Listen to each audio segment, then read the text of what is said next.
welcome to Tea and Strumpets. I'm Zoe. And I'm Kelsey. And today we are joined by Bianca Hernandez-Knight. And Bianca describes herself as a crafty, bookish nerd, a Jane Austen fan, and a marketing mage. So thank you, Bianca, so much for joining us today. Thank you so much for having me. I'm excited to talk Bridgerton. Yeah. And do you want to tell our listeners a little bit more about you and what you do? Oh boy. Some days it's like, what don't I do? Everything from like lightsaber fighting to like lots of Jane Austen stuff. I'm involved with JASNA, the Jane Austen Society of North America. I'm a regional coordinator, so like I plan lots of fun events for my local area, but I also tend to pop into other events that are happening. I do a lot of historical costuming on the side as a kind of a fun thing, because I really like, the idea of, we always self-insert, but, sometimes it's a better self-insert when you just make yourself the actual Regency costume and you can be Lizzie Bennet or whoever you want.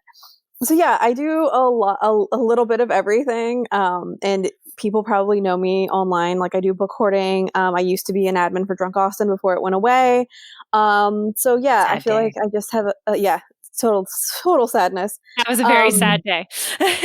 Yeah, it was a day. But yeah, I have a finger in a lot of pies, I feel like, on social media and a lot of fandoms. And I think the reason is because it's fun to love something with other people. Agreed.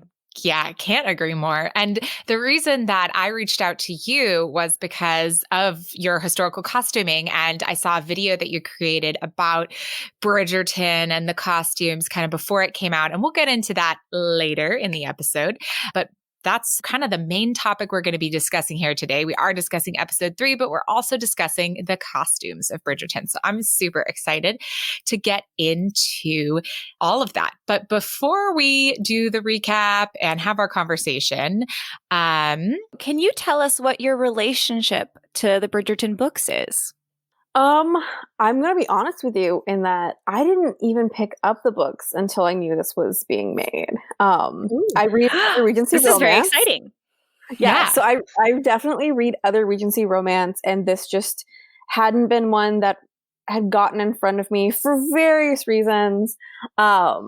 And anyway, yeah, so I've read the first book. I have the other books on hold at the library because I kind of actually wanted to go into this a little fresh, like with a little bit of fresh perspective. Like I wanted to be surprised. Like I wanted a little bit of that feeling of, well, I don't know where this is going because I don't know everything, because I don't often get that. I think we all kind of have that feeling, right?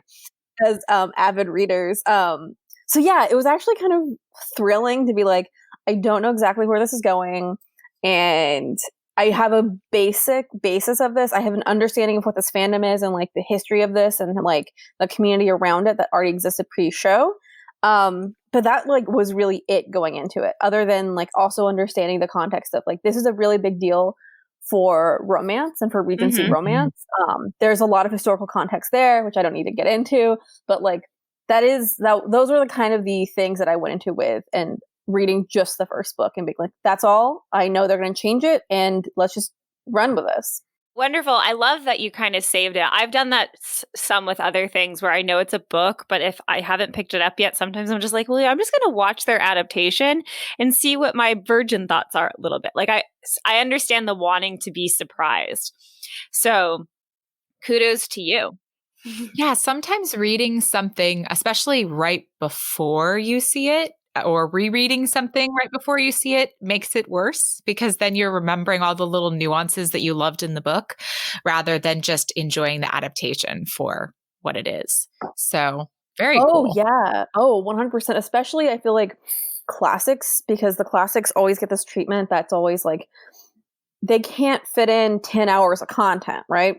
And I feel like, especially when you read these classics that are so rich with all these like minutia things, you go in being like, oh, well, they missed this one minor thing in Emma, or, well, Pride and Prejudice did this with this scene and they changed the time. And it's just like, I like to actually enjoy things. So sometimes I definitely, will suspend that for myself and not reread something if I already have read it, or, there's small joys in being surprised. Yeah, I'm still holding out for within my lifetime there being like a scene for scene, line for line adaptation miniseries or like mega series of Harry Potter. I know J.K. Rowling does not need another dime, but I really love Harry Potter. So I would love to see it like I saw it in the books, but I still enjoyed the movies because I didn't go reread the book right before I saw the movie each time because of exactly that reason. I didn't even read all the books until I'd seen almost all the movies. So there I you go. still don't know how we're friends because of that fact. Like, anyhow. But okay, so having not read the whole series, but just based off your reading of the first book and watching the Bridgerton series, do you have any favorite characters so far? Just out of curiosity, because the characters in the books are very like they have a little bit of different depth in the film. So I'm interested to hear what your thoughts are. I definitely feel like the show gave me so much more love for the other Bridgerton siblings in a way that like I think that's totally just like a symptom of how we write and read romance novels, right? Where like even like wonderful series by other authors do the same thing where it's, well, if we're doing a family for the series, each sibling gets their own kind of focus book. That's totally a thing. There's nothing wrong with it. I totally get that. If I were writing a series, I feel like that would make sense because it's so hard to create an ensemble that's like easy to understand in books sometimes when you're world building. And it was really cool because I really loved, how much more of the Featheringtons we got in this. Oh, and, yes, right. And I feel like that's definitely going to be a thing later in the books. I haven't gotten to them, but I also really liked, Eloise and Penelope. I felt like that relationship was so, so cool. And the sibling relationships were so much more vivid on screen. And knowing that this is a series, a book series that is centered on a family, I felt like that was actually super strong in the show in a way that it's not weak in the books, but it just, to me, didn't come off as vividly as, seeing people on screen, teasing each other in the background, those things that like make a family. So I definitely feel like that was there for me where I was just like, oh, this feels like a comfortable family. And like, you don't have to use words. You just use the actors doing sibling things. And I loved that.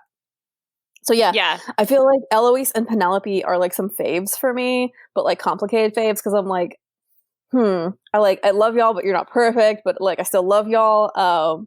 And then Lady Danbury is like just in the show itself is just like MVP favorite character overall. Like, I mean, she's MVP the whole way through the series. Sorry, spoiler alert, guys. Lady Danbury is the shit. She's so good. I love her.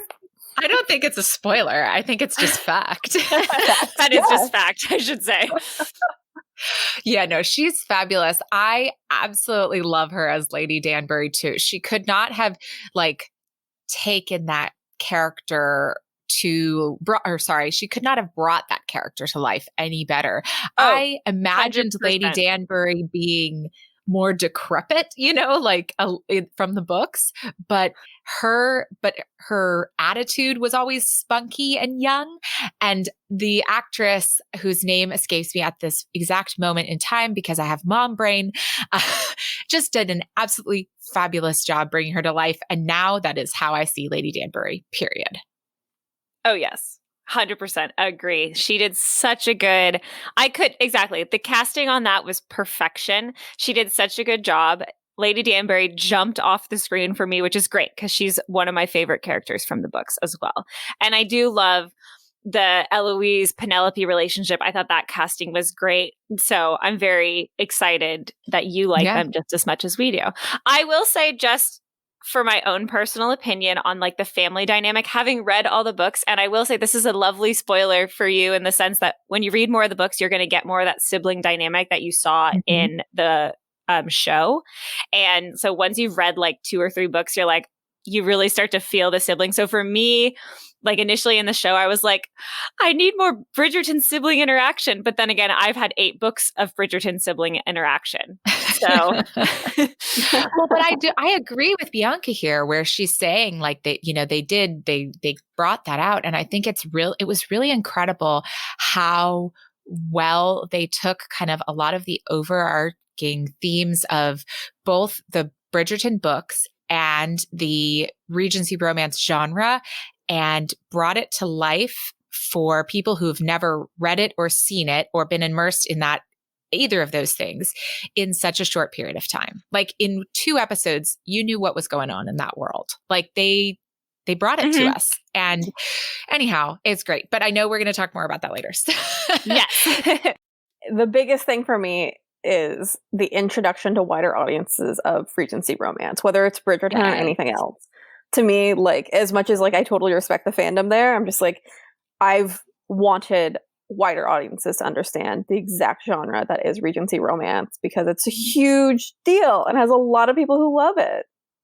Diehard fans here. You're preaching to the choir. Seriously. So let's talk about the specific episode we've got today. So I am going to attempt this synopsis today. Hopefully it won't be too long, but just to refresh our memories. So this is episode 3, The Art of the Swoon is the title of the episode. And this episode is continuing our love story between Daphne and Simon. They're fighting their growing attraction for each other and trying to stick to their fake relationship. So Lady Featherington has decided that Marina needs to be wed at the soonest because of her condition. And Daphne is getting more popular, but she's also really trying to get Simon to like her, but he's still being a little cold. So then, of course, we have the arrival of the Prussian Prince Friedrich, and this creates quite a stir because Daphne has caught the prince's eye, but Daphne couldn't care less about the prince at this point. And we also get some great Anthony and Daphne sibling time, where this is a great scene right out of the book where they stare at the stove and they don't know like how to light it. So they just have cold milk instead. And so that's when Anthony tells her a little bit about Simon's background. Then we get a little bit about Eloise lamenting that men only see women as decorative objects. She's certainly not ready for that type of life. And then we get something really fun too. While Daphne and Simon are out in the park, she asks Simon, because they're friends, can't he tell her a little bit more about how the, marital relations work? And Simon kind of explains to her about self-pleasuring, which was very surprising to me that they did that. I was very excited that they added that in. So anyhow, but we also get a little bit of Sienna and Anthony. Sienna, again, is the opera singer, and she's kind of telling Anthony, I'm done with you stringing me along. And then Lady Featherington and her housekeeper forge a letter from Sir George, which is Marina's soldier boyfriend and the father of her baby, to tell her that he doesn't want anything to do with her, so that Marina will go along with the plan to get married. And finally, Lady Danbury gets in the mix. She wants to know about Simon's intentions to Daphne, and he tells her point blank he has no plans to marry her. And he starts to feel guilty that he's keeping Daphne from, having marital bliss in another place. So he ends their ruse and sort of breaks up with her. And Daphne is hurt and upset. And so she turns her charms towards Prince Friedrich, which steals him away from Cressida Cowper, the, mean girl of the bunch. So a lot of things happened that episode, but overall, a lot of fun. So what did you guys think about this one? I think that from start to finish, it is to me one of the more fairy tale episodes. We get a prince, we get forged letters, we get mini balls, we get the entrance, the Princess Diaries, to Shondaland level ball entrance, down a stairwell kind of a thing. We know that Shonda is a master of this. And we also we start this, I think, with a really interesting construct, which is Daphne having that fantastical dream. The dream, yeah. Mhm. Yeah, and I really like that framing because it's kind of just like the dream like declined because he's, you know, she's kind of realizing maybe she has feelings for him, real feelings, and then they have these moments together right at the gallery and everything that you're like, okay, it's done, it's sealed.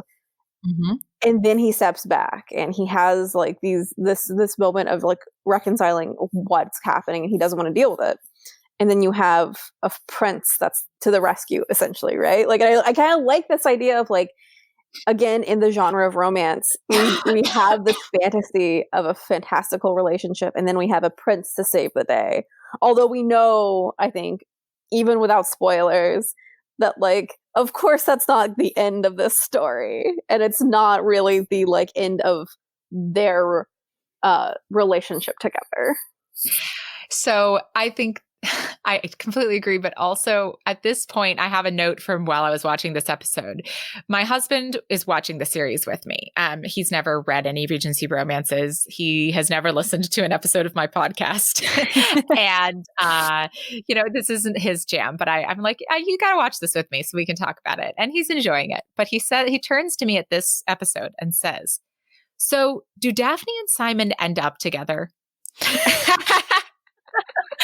And I'm like, yes, honey, that's romance. You know that they're going to end up together at the end because, you know, then you can, you know, yada, yada, you can get more emotionally invested in the characters. And I thought that was really cute. And it's what you're saying. Like, we know she's, you know, this isn't what is going to happen in the story, but this is, you know, the tension and the buildup and everything. And yeah, I also I have to stop and comment on the scene with the stove, which when Daphne and Anthony go downstairs and they both can't sleep and they try to have warm milk, and that was straight out of the book. And that was the first thing to me that I was like, oh my God, this is like watching the book come to life, as well as everything that they've done to make me feel that way already, but then also having this absolutely like exact thing from the book, and made me feel like the people who are creating it really do love the source material too, you know, and it is really a gem.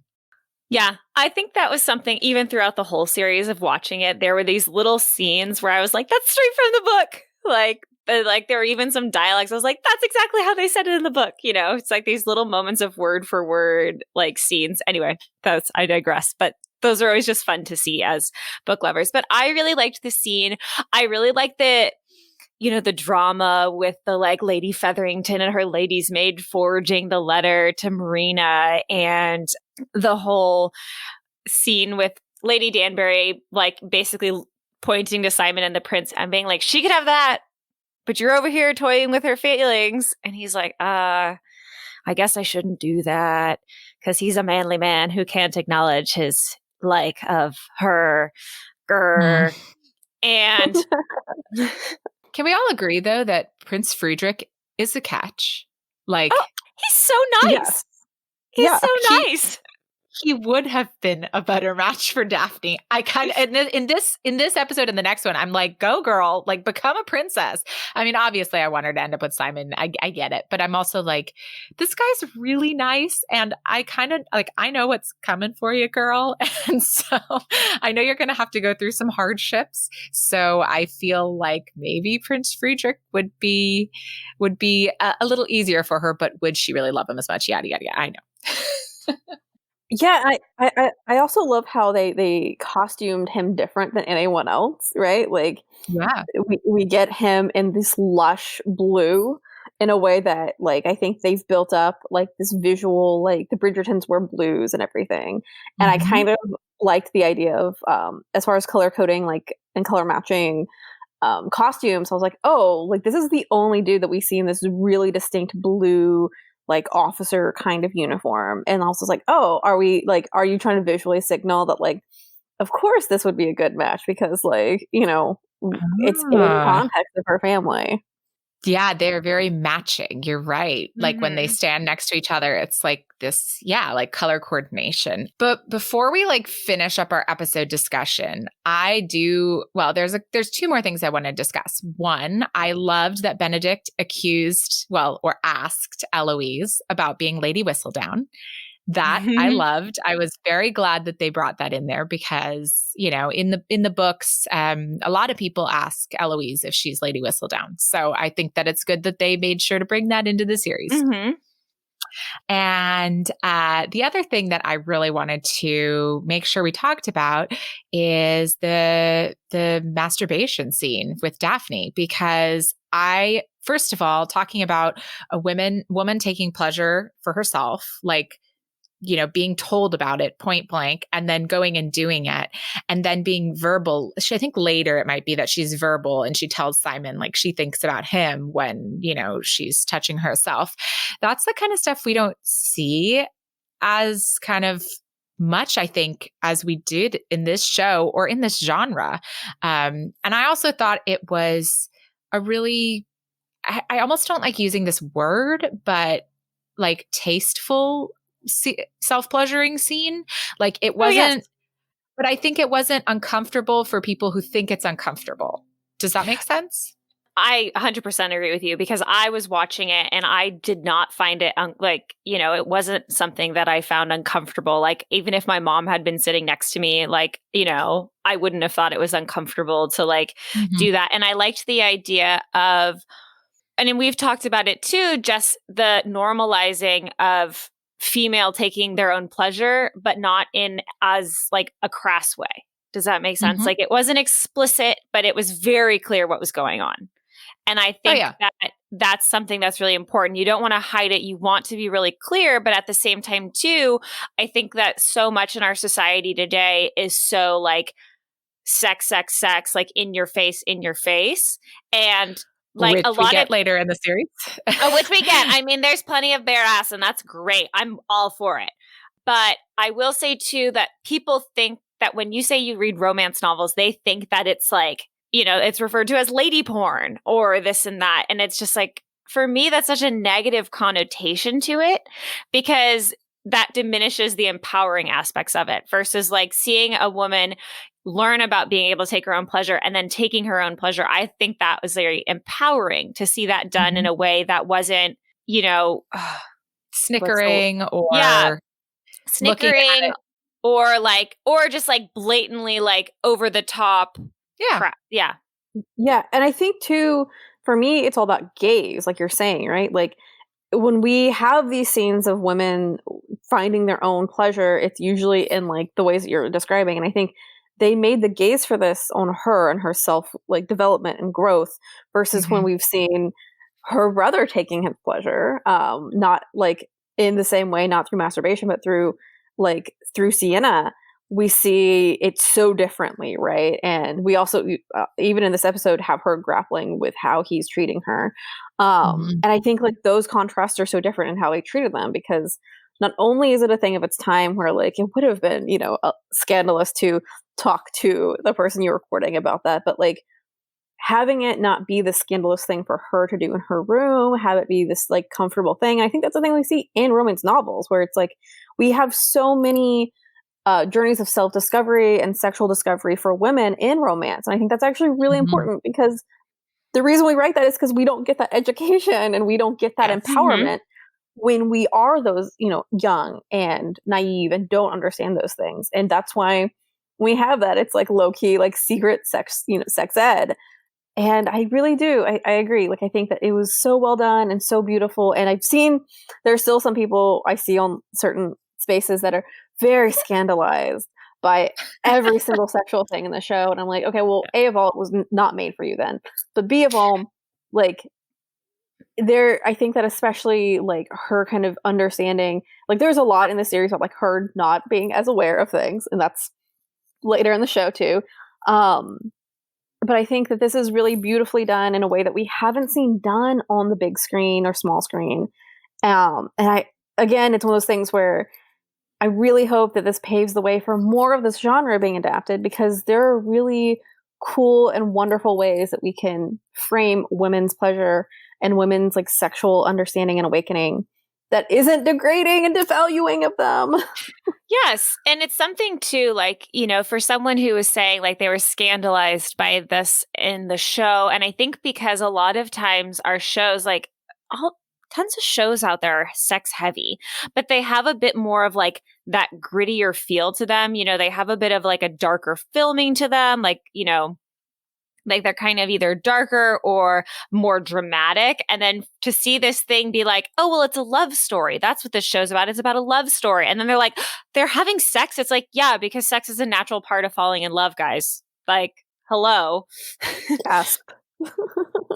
It's just funny. You know, you're right, but I still think it's a symptom of we don't often get these stories of this depth from the female gaze. So that's why a lot of people are like, gasping and smelling salts, because people are just not used to this.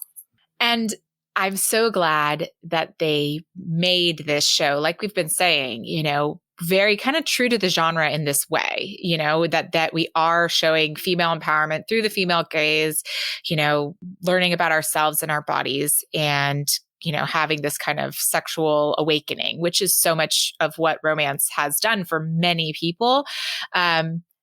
As well as many other things that romance does. But we're, we're not here to talk only about that. But I think it's interesting because at one point you said something about Daphne, or about kind of innocence and learning. And Daphne is like the epitome of women not knowing anything and not being told anything about our bodies and ourselves and how things work. And so in a lot of ways, she kind of, it's an interesting first look at this genre, right?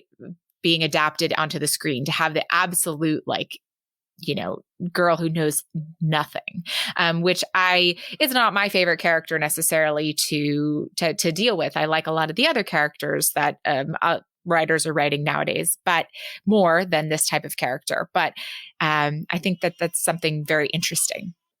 So I would love to talk a little bit more specifically about costumes as they relate to Bridgerton.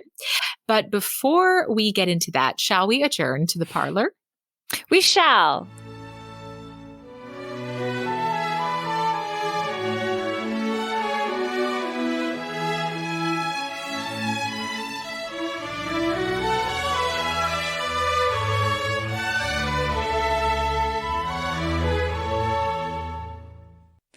Hey Zoe, do you know what day today is? It's February 9th. It sure is. And as we dubbed this earlier this year, it is Romancelandia Christmas, because so many great releases are coming out today.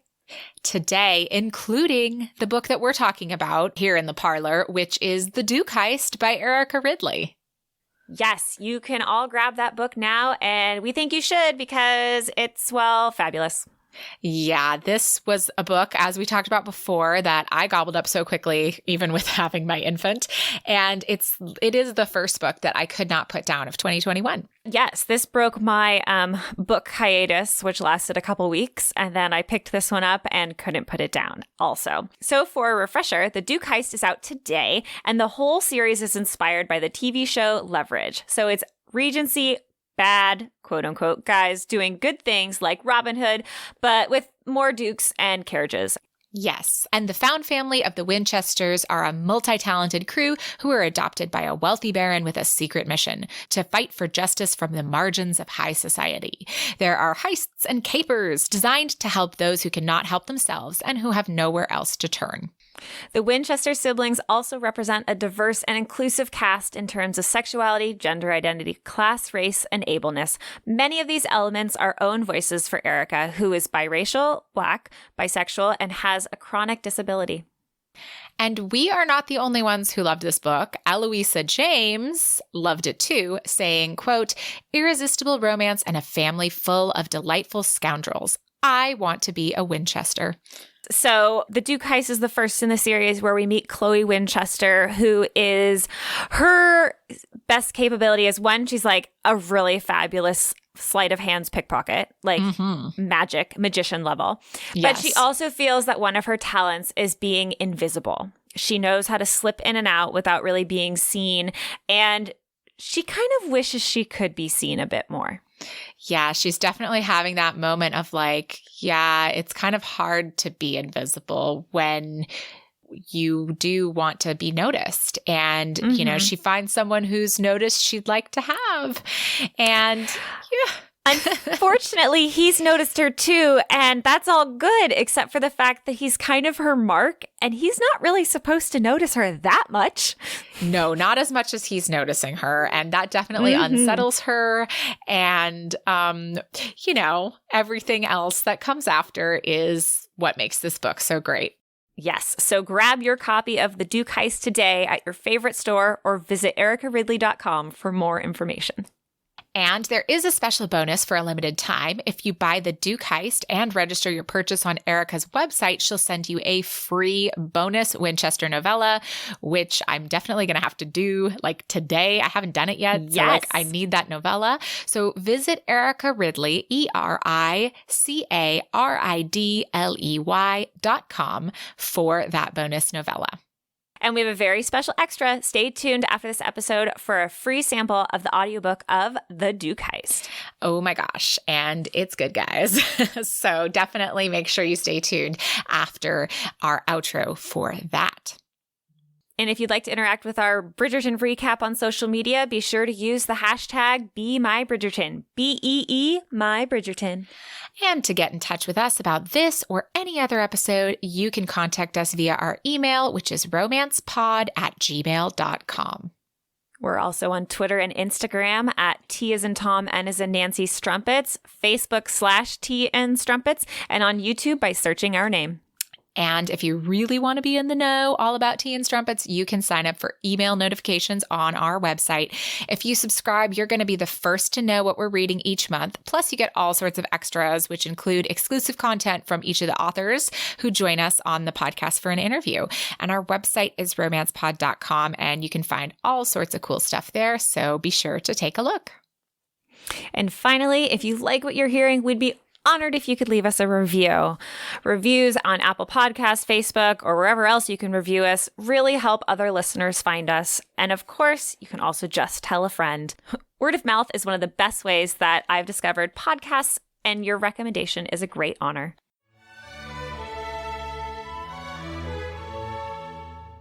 All right. So I wanted to, Bianca, you started mentioning things about the color stories. And yeah, I saw some videos about that. I found that absolutely fascinating. But I wanted to get just your overall thoughts on the costumes of Bridgerton. I feel like maybe in the minority of really loving what they did with them. There's definitely, if you do the actual historical costuming and research, you see all of the undertones of the real historical, not only the silhouette, but specifics on draping and, hair, accessories, all those things. But they really did their own thing with it. And I love that. I love that we get these beautiful colors. We get, and it wouldn't have been uncommon, per se, like I think it would have definitely been like a higher classes would have had the bigger assortment of rainbow, but we're looking at those classes in this.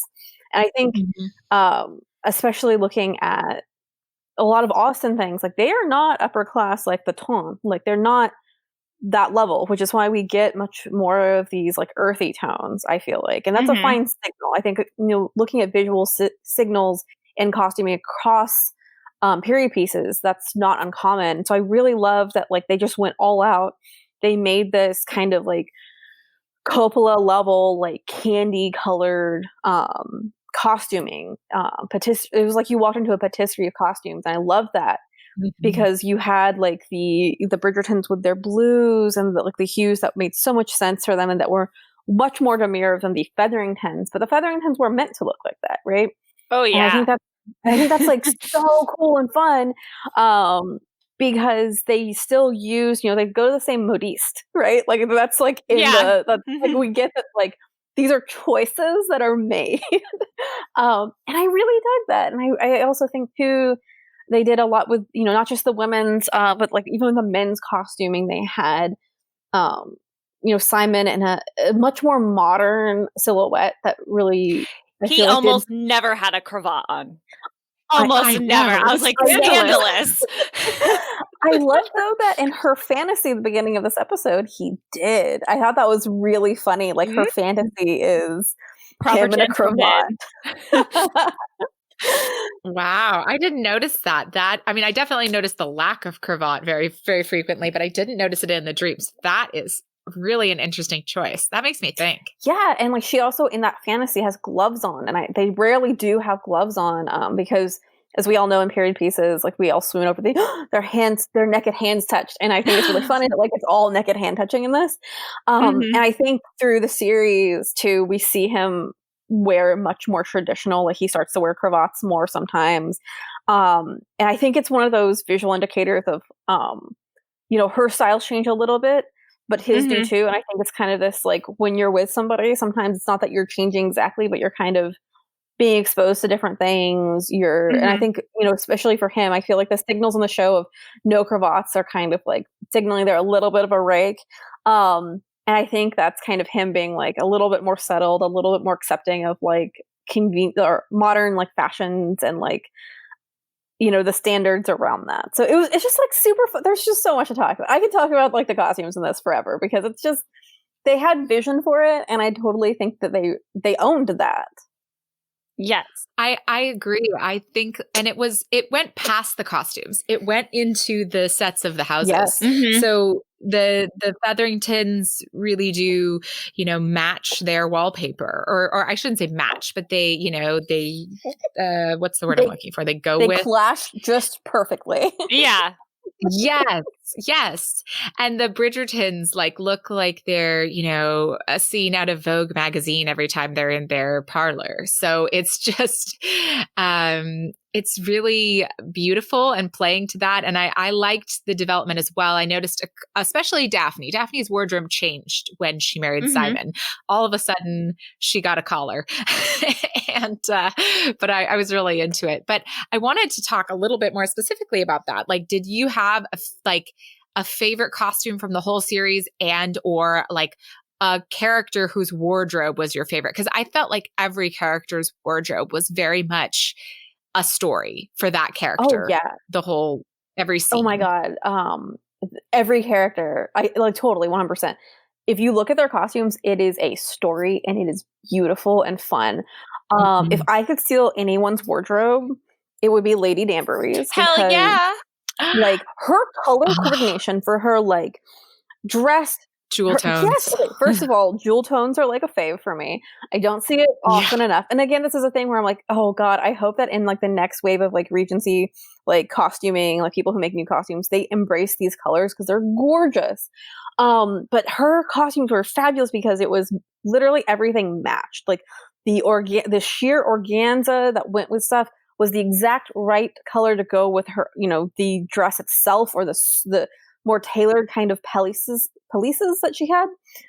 And her hats too. Oh my God, her jaunty hats. No, she says later in the series too, a line about like, that specifically is born from wanting to be the most terrifying person in the room. Like her fashion is her power. And I loved that. Like I so loved it because it worked. It's exactly like that actress, I think, and the costumes work so well together to portray Lady Danbury as she is power. She's scary from how much power she has, and like that's and not like in a bad way, but like you should fear her because she will knock your knees in a carriage with her cane if she's not happy with you. Well, she owns her power. It's not one of those, the power is my mantle. She embodies it, embraces it, and exudes it. Yes. And I think you get that from her costumes as well. Like, they're so precise and like, they're so gorgeous. I can think of at least 3 in my head right now that I'm visualizing. Kelsey, did you have a favorite character's wardrobe? Like our favorite wardrobe for a certain character? I just have to say, I love what they did with the Featheringtons. Their costumes were so hideous. I loved that they were clashing and they were loud and they were just like, and it's all the mom, like, bringing those colors about. And it's such a thing in the book. They always comment on Penelope's wardrobe, even in like throughout the books. It's just like, she looks like a citrus fruit. or I've been compared to a citrus fruit. And you even later in the series, Mom's like, we need new dresses. And Penelope's like, oh God, no. Because she knows she's going to get more of these like ugly colors. But it just fits those group of women so well. Like, and it's so very much what the Featheringtons are even in the books. Like their costumes just perfectly like exemplified them. It's how I exactly wanted to see them. Yeah. And I love too that it sets them apart even in like later, like when they show up to like other things that are clearly like a specific, like the RCP probably said, please wear these colors or these fashions. They don't care. They just show up in what they, they're wearing, their color palettes. And it's so funny too. In this episode too, I think it was, the like Lady Featherington was just like, we're going to take you to the Modiste to Marina and get you, like in the family's colors. It's about time. And I'm like, oh my God, this poor girl, like the family and this colors girl's like, oh no.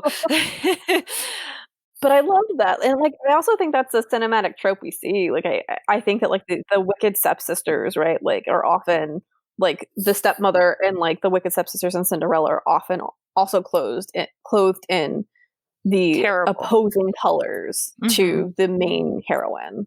Well, and it's interesting because, in the video that you made kind of about the Bridgerton series before it even had come out, when just the photos were being seen. But in that video, you mentioned, one thing that I thought was really kind of a great distinction. Remember that this is Regency romance versus a novel written during the Regency. Mm-hmm. And that's a very different distinction. And so, when I was thinking about the costumes, when I think about Regency, I think about all those muted colors that you do often see in period pieces. But then I was thinking about Julia Quinn's writing and how, Mrs. Featherington put her daughters in all of these, oranges and yellows and greens. Mm-hmm. And Penelope, like you said, was referred to as an overripe citrus fruit by Lady Whistledown. And so I'm completely in agreement with what you said. You said you thought you were in the, minority. Shh. Sorry, guys. Hold on one sec.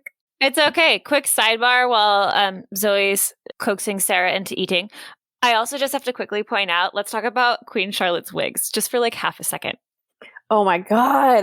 Her wigs were so fabulous. And like every time it was different. And I was like, oh my God, what did they do with this one? Oh my God, what about this one?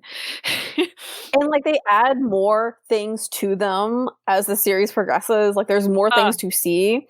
Yes. And I feel like I didn't even notice some of the details until they posted the stills on Instagram from like the Bridgerton account or somebody else's account. And I'm like, wait, what? Her hair is made of tiny bows? That's what I was thinking of. There's like this beautiful wig and it's just these beautiful like little bows through the whole thing. And I was like, what? I noticed it when I was watching the show. I was like, this is so beautiful. I just kept, every time she was on the scene, I was like, what wig is she wearing now? What wig? Yes. I also really, I totally loved how they just went to the extreme of like what we fantasize like that era's hair would look like, or the actually like a little earlier than Regency.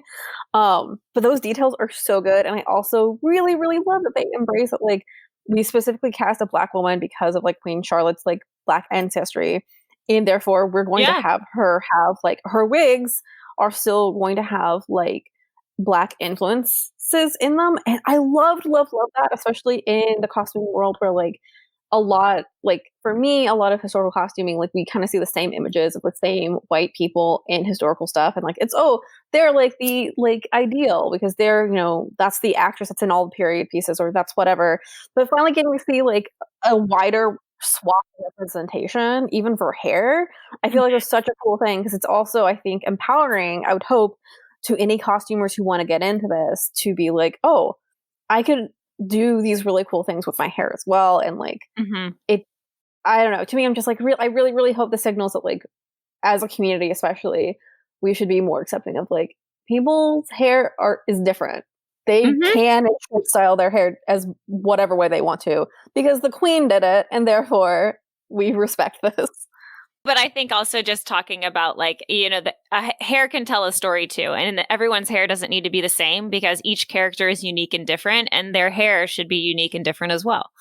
In the hair in this show, like the The cowpurse hair. Yes, Oh. yes. I was gonna say their hair is so different, and like literally, like she's wearing like a braid basket at times. Like, Oh, it's so extravagance to the T, but it just like so embodies that like group's their prissiness, and they think they're higher than everyone else. So it makes sense that their hair would be like so decoratively ornamented.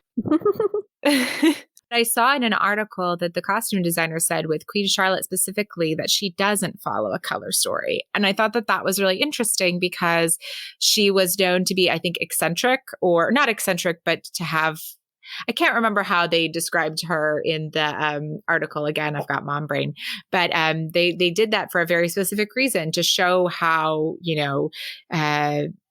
what like kind of bored she was and how she jumped around to a lot of different things, I think is what they sounds they like said. Eccentric and like given to periods of whimsy, like and so everything she wears is very different and very ornate, and I found that to be super fascinating.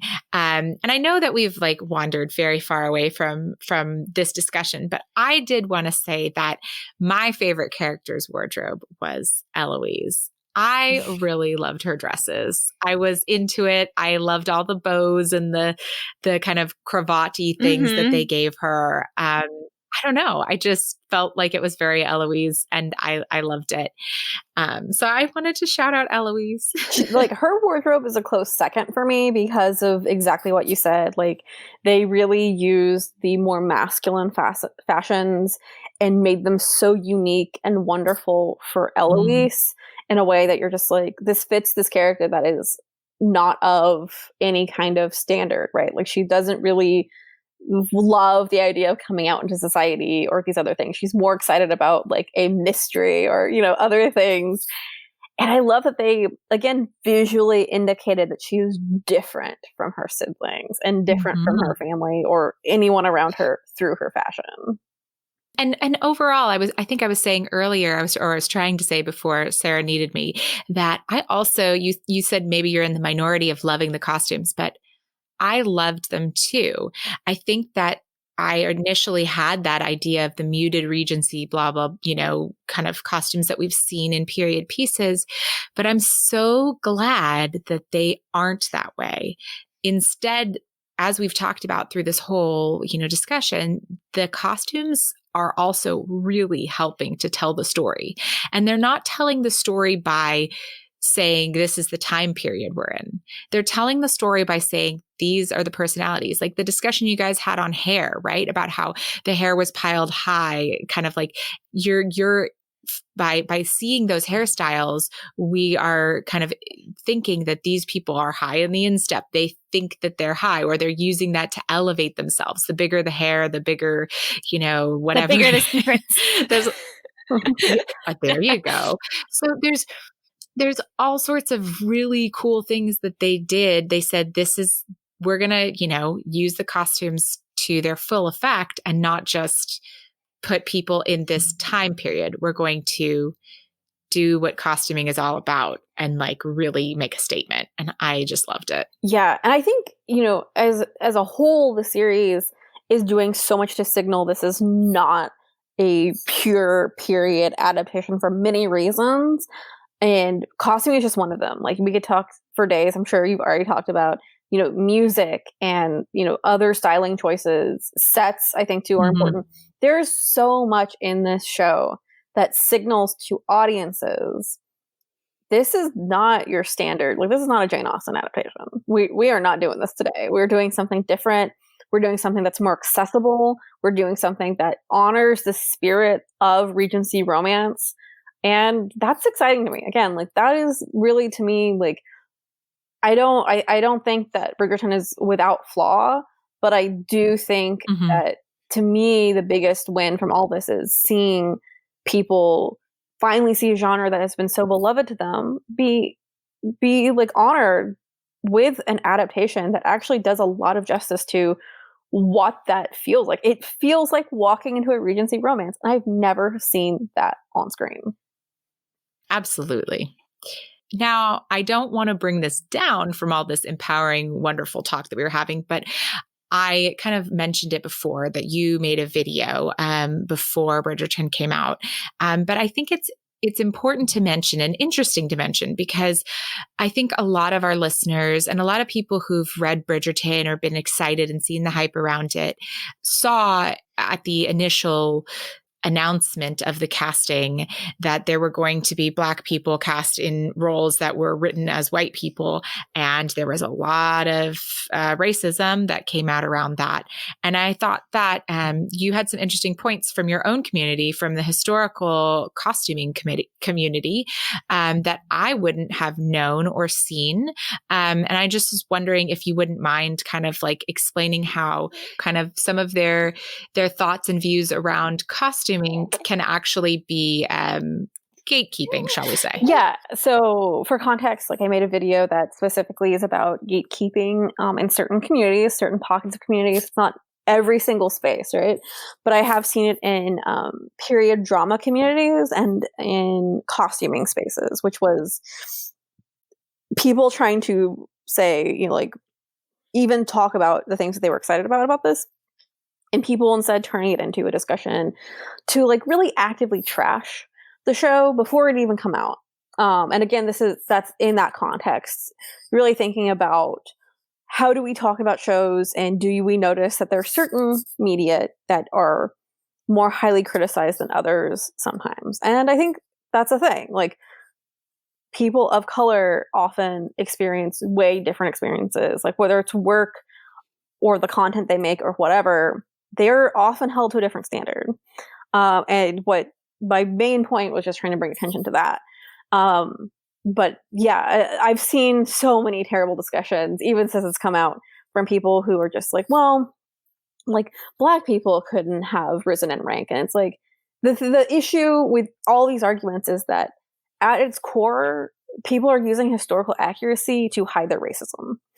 And I say that because when we have discussions, people have been so critical, I think that it's really important to be really clear what we're talking about. Like, there are fair critiques of the, like, Marina's story in Bridgerton and how it's a Black girl who has to go through another, like, tragic story and, like, how she's often painted as a villain. Those are really important things. There's also really important discussions about casting of lighter skinned Black people in this show.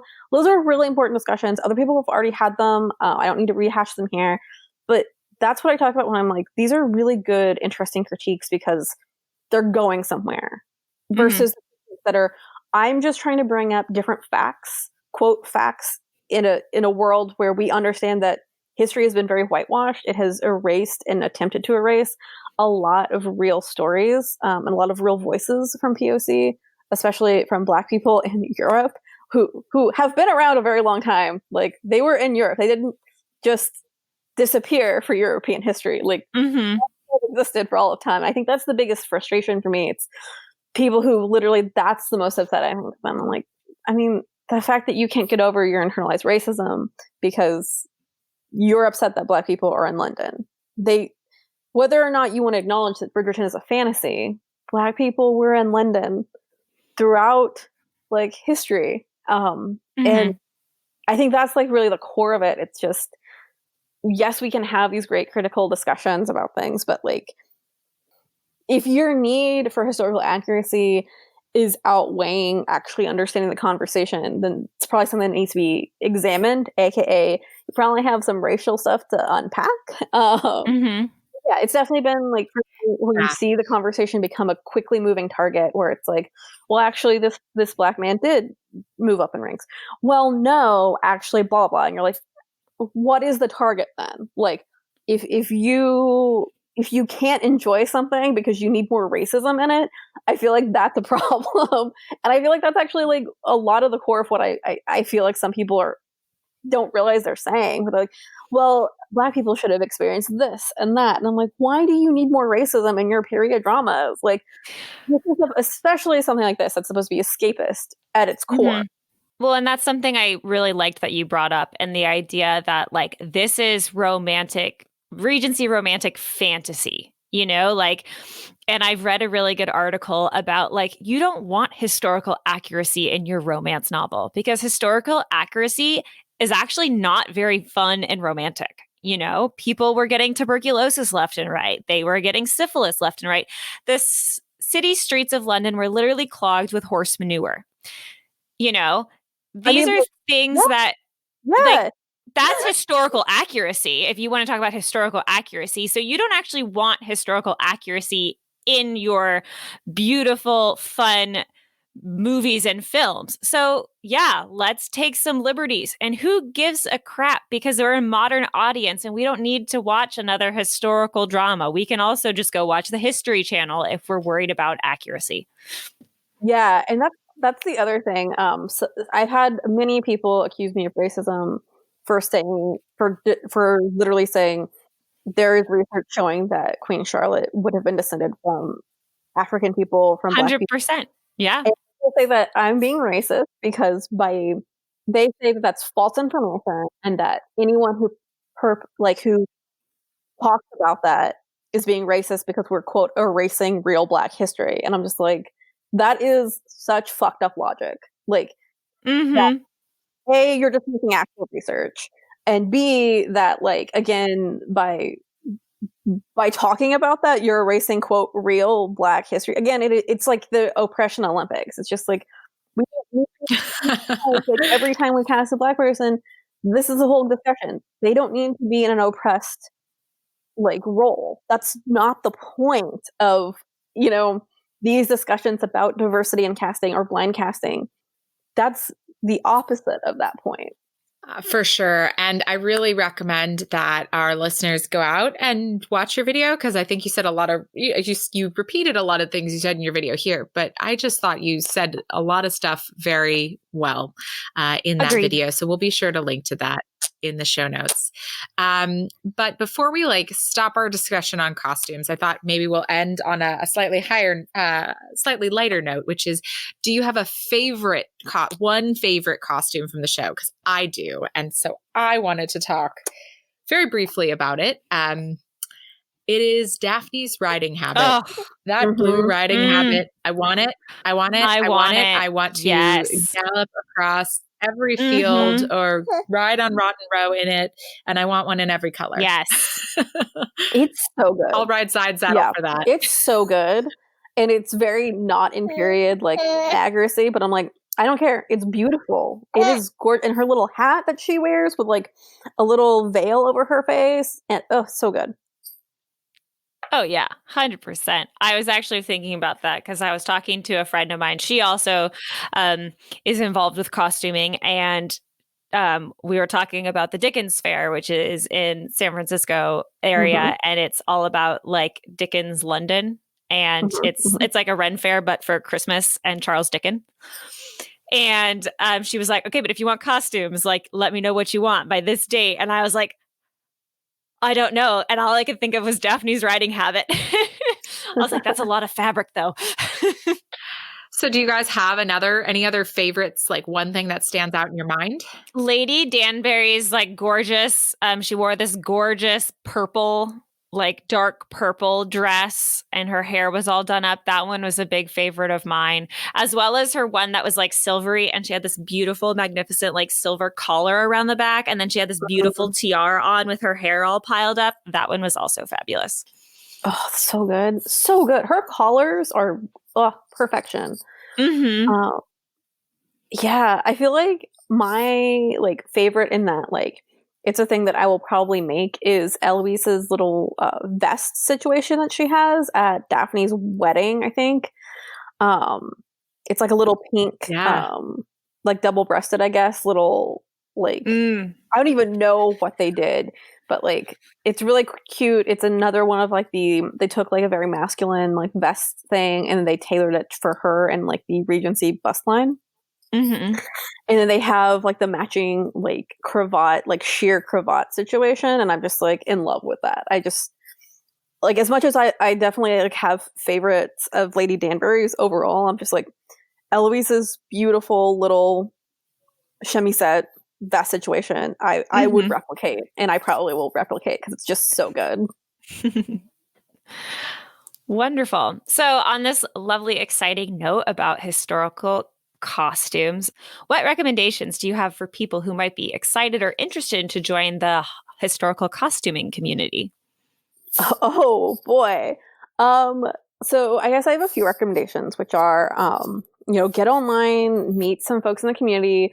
I'm not going to promise that every pocket is perfection and great. I think that especially right now when Bridgerton has been like still a little bit, there haven't been the most positive discussions. I'd say that there are definitely going to be times where you might be tired of being like, I get it. Like there's literally a group called like Historical Costume Without Judgment, and someone was like judged very heavily for their love of Bridgerton. If that gives you an idea of like how some folks are. So I think that there's definitely some space to like find folks that are into this and like cool with it in your local space. There probably are. So like you can find people either virtually online, or you can also see there's communities near you. Like I am lucky to have like a local guild who does a lot of stuff. There are multiple historical dance communities where I am. I'm in San Francisco. But oh, hey, there might neighbors. Be hey, I live down in San Mateo. Sorry. I'm in the Presidio in San Francisco. Nice. Yeah. Okay, sorry. So, side note. Yeah. No, it's really important. But that's the thing. When you can find people locally, even in the virtual space for the pandemic, it's actually really, really cool. It's really fun. And you get a lot of support that way. I've seen a lot of people really excited about the Bridgerton costumes. I don't know yet a perfect place for this, but like I might start like a secondary group just for Bridgerton costuming because I haven't seen a safe space for this yet. But definitely there's a lot of hype. I have some videos on my YouTube that's actually on how to do a very basic Regency dress if you don't have a big budget, so you can't really make your own. I've watched that video and I love it. And I'm like, oh, maybe I can make one. I mean, when the world opens up and like we can go back to going to like these, Regency balls and events, like they had the near me, well, kind of sort of near me, they have the historical romance retreat that they used to do every year. I don't know if you've been to that, Bianca. It was like in the, can't remember the location, but I really like they have a Regency ball at that. And I was like, I need to have a Regency dress. And I was like, oh, I could just make one pretty simply now. Now I know how. Yeah. Or I've got inspiration. I've got inspiration. Yeah, at least. I think especially with Bridgerton, because it introduces modern materials and more modern color schemes versus like the typical earth tone white dresses. I think that's also another thing where TLDR of my video, my initial how to make your very basic, non-historically accurate dress is just get a prom dress with an empire waist and ad sleeves. That's literally what I did for my first Regency dress that I've actually worn to a ton of events. It's fine. Like, unless you are going and you'll know before you get there to an event that is very strict on their dress code, people are not going to say fuck all to you. Like, I'm just going to be honest. Like, I've worn that same polyester plastic dress across the country to many Regency events, and it's fine. It also doesn't involve ironing, and I really love that. But yeah, like, I think that's the thing. I really love the idea of what Bridgerton introduces to the costuming community because I feel like it makes being in the community more accessible, because it is hard when your entry level is you have to have the right underthings, and then you have to have the exact right shoes, and then you have to have this handmade dress, and it's like that's a lot. And so like I've been doing like my whole Regency 101 series on YouTube because I want other people to get involved and have fun in this. And I think like if Bridgerton brings more people into it, I'm stoked for it. Again, look locally if there's like local folks that are really into Regency stuff. And if not locally, look online for the wider groups. But I think like the big thing is if you're seeing people be negative on something that you really love, maybe either call it out if you're brave enough or find a different place because we don't have time for this pettiness right now. No, we really don't. We sure don't. Okay, so Bianca, give me your thoughts. So you were mentioning how you watched the series kind of blind and then you went back to read the book. And I'm not really worried about the book to show transition, but like what were your overall thoughts of the series? I think that it is the best adaptation on the small screen, big screen, whatever you want to call it, because we all have different TV sizes at this point, of Regency romance. And that makes me very happy. I agree 100%. It really, I loved it because like they did take some liberties with some of the storylines, which if you haven't read the whole series, you wouldn't know. There are some liberties that were taken.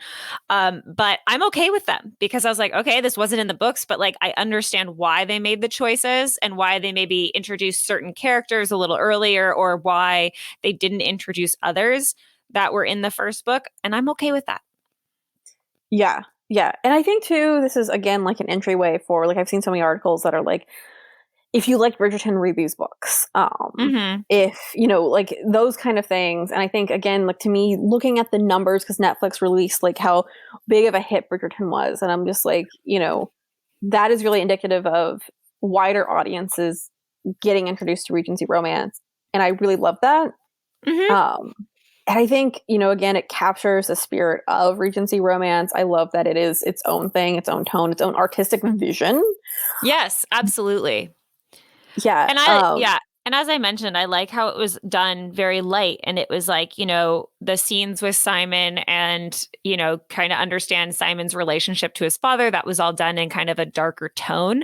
But then the rest of the tone was like very light, you know, and I thought that really kind of captured the lightness that is these books. Like these aren't heavy books. They're meant to be light and fun and, you know, about the romance. Yes. And I think that's the thing, right? Where it's, I can't wait to see where it goes because we have a lot of threads to take it in different places. And I think knowing that at its core, this is supposed to be a light, like the genre is light. Like, I don't like, to me, it's always funny. Again, like the conversations about, well, this isn't historically accurate. I'm like, that's not the point of this because it's literally the, like, Regency romance is this light, fluffy escape for a lot of us. And like, that's what this is. It never is intended to do anything else. And I love that. I love that it, again, from the casting to the script to the music to the costumes to the sets, like it embraced genre. And it's really cool to see that played out.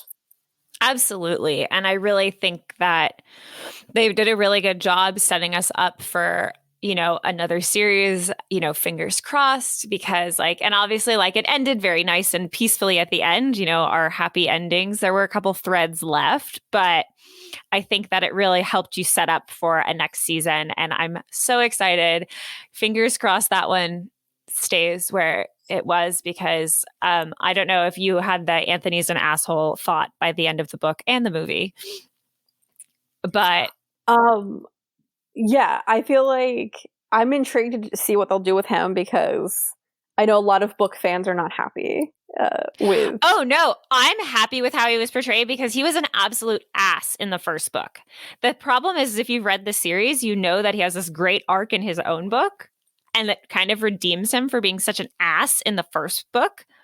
But I'm like, oh no, Anthony's an ass. And you know what? That's okay because that's who he was at this point in time. And I'm okay with that. And I know people are like, oh, Anthony was portrayed so badly. I'm like, no, he was portrayed exactly how he should have been. Anthony was an ass in the book and he becomes a better person having met his partner in the future. So there you go.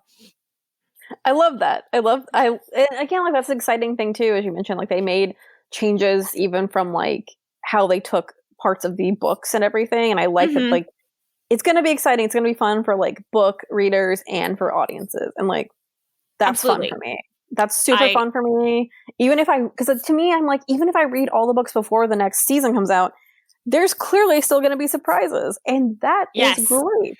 I loved the surprises. I got hit with a few surprises and there were some moments, especially in the end, where I was like, wait, I know that character. Interesting how they're playing this out. I wonder what's going to happen next, you know? So I thought it was really interesting and I'm excited for the creative choices they made. And I'm 100% here for them as avid fans of the books. Yeah. I will be a little bit of a downer, I guess, and be like, I do think that like there are some issues with this season. Like, I don't think it was like the most amazing thing. There's like in episode 6, like the whole thing that happens between Daphne and Simon. And you know, I was really interested in how they were going to how they were going to play that out, because in the book it's like way worse, actually. Oh yeah. It's way worse than the book. And so, like, yes, it was a little iffy in the film, but having read the books, I was like, actually, they did a really good job with this, because it doesn't negate the fact that Daphne did wrong. But at the same time, too, like, I respected the choices that were made there. And I think that deserves a comment, and we have to remember when, like, these books we had a big, long discussion in our own Duke and I recap that we did when we first were rereading the books and did our podcast episode on it. But, there was a lot of comments on it. And I think that that's part of this book and part of the issues with this genre and part of the evolution that this genre has made in just even the last 10 years. We've really evolved. The genre has really evolved and is taking a more modern spin on things. And I think that's good. And again, we can look back to the series now as it's televised, that they took a book that was 20 years old, that was like, maybe was seeped in a little bit of like the not so great parts of romance, the romance genre, and has made it fit with a modern day audience without like glossing over the problems of the past. Yeah, I think that's the really important thing, is that, like, I've seen a lot of people really digging into the consent issues on this show, which I think are, like, there are valid questions there and there are valid critiques, but I'm also, like, taking a step back to me, I'm like, we also need to keep addressing the genre issues as a whole, because, like, that's, to me, like, the core discussion, because I've seen this repeatedly. Like, I'm sure we could go on and on about all the various shows and or books that do this. Yeah. And it's just like, again, it's like, yes, it's here, but why is it here? Because it's in genre. It's been there for a long time. And I feel like the bigger discussion is, going forward, how do we have better, more nuanced discussions about this and representation around, like, getting consent in these spaces. So yeah, I totally agree. I'm just like, the conversation like that we're having now, we wouldn't have had 10 years ago. No, absolutely not. I mean, look at some of the shows that were big hits, 10, 15 years ago, and you can rewatch them and be like, that wouldn't get made today. I mean, like, even 5 years ago, I'm just like, Game of Thrones was really bad. Like, I know that it's outside the romance genre, but I'm also just like, when we look at like these book to screen things, I'm just like, we still had major issues around like rape and assault in like so much of major media. And it's just a big thing that I'm like, we need to discuss. Another big thing to me was also, again, casting. I think they did a lot of good. I still think that there is a lot more Bridgerton can do. I haven't read all the books. I don't know what happens to Marina at any point in time in the future. But, I do have feelings about how her storyline played out, how, as I've mentioned before, like, it is a Black woman put in this role, but so I agree. bad. And I did agree with that one. Even watching it, I was kind of disappointed that, like, especially when she was kind of getting these like villain tendencies, I was like, no, don't make her a villain. Like, she's in a tough spot. Like, I get it, but you don't need to make her a villain. And and especially when it's just like, she doesn't need to be a villain in a household that has like prime villains. Plenty of good villains in there. Yeah. All right. Well, thank you so much for giving us your thoughts on the costumes and just the series as a whole. We're glad you're excited about it, just as we're excited about it. And we can't wait to continue these conversations in the weeks to come. So thank you so much, Bianca, for joining us. And where can people find you if they want to know more about you and watch your videos?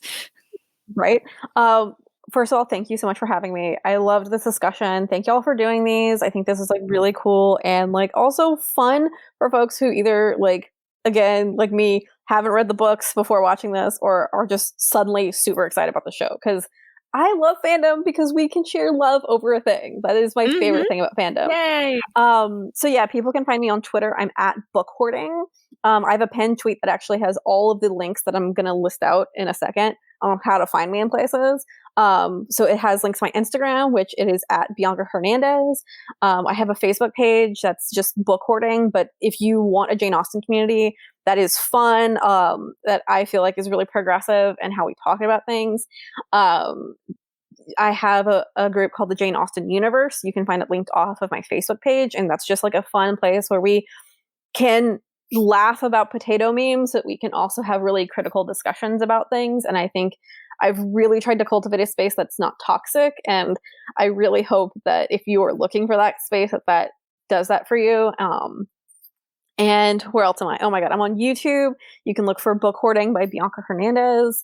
Again, these are all linked off of Twitter if you need it. And then bookhoarding.wordpress.com, I guess, is where you can find, my blogs, all of my like DIYs, my reviews, all that. And I think that's like the majority of where I am. I do minor TikTok things. Jane Austen TikTok is hilarious. If you haven't yet enjoyed that, I'd say go find that because it's fun, it's light, it's a great space. And yeah, I think that's like the things to look forward to. I am soon going to announce Rom-Com Bracket 2021, which I know a lot of folks have fun taking part in. And then Virtual Jane Con is coming back this year. So at some point in the near future, I will have the details on how to be a part of that, which is just like a free online. We talk about Jane Austen. People like run their own presentations or panels, and it's just a fun community discussion. So those are the big high notes of all the crazy things I do. Well, thank you so much. Sounds fabulous. So thank you all again for listening. And we hope you will join us next week, where we will be joined by the fabulous Regency romance author of The Duke, A Lady and a Baby, which we've reviewed here on the podcast, but that among many other wonderful books. We are so excited to share with you our chat next week with Vanessa Riley. And be sure to stay tuned after we close out here for the audiobook sample of the first 3 chapters of The Duke Heist by Erica Ridley.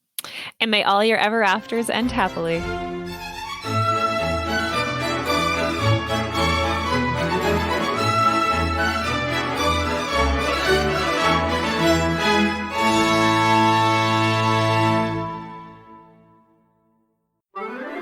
Tea and Strumpets is part of the Frolic Podcast Network.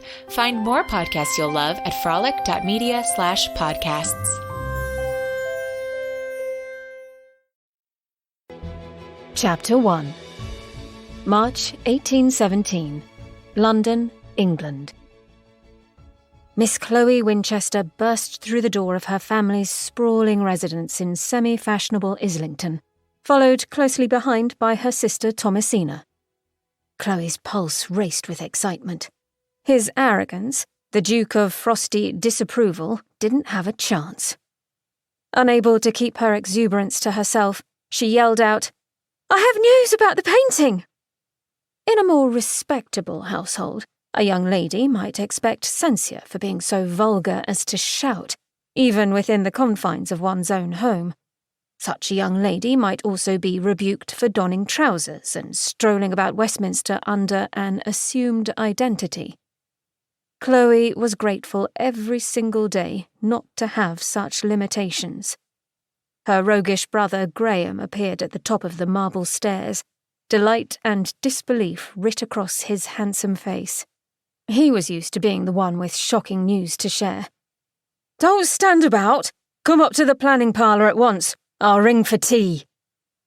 Exchanging grins, Chloe and Tommy dashed up the marble stairs, their grey cotton trousers allowing them to take the steps 2 at a time.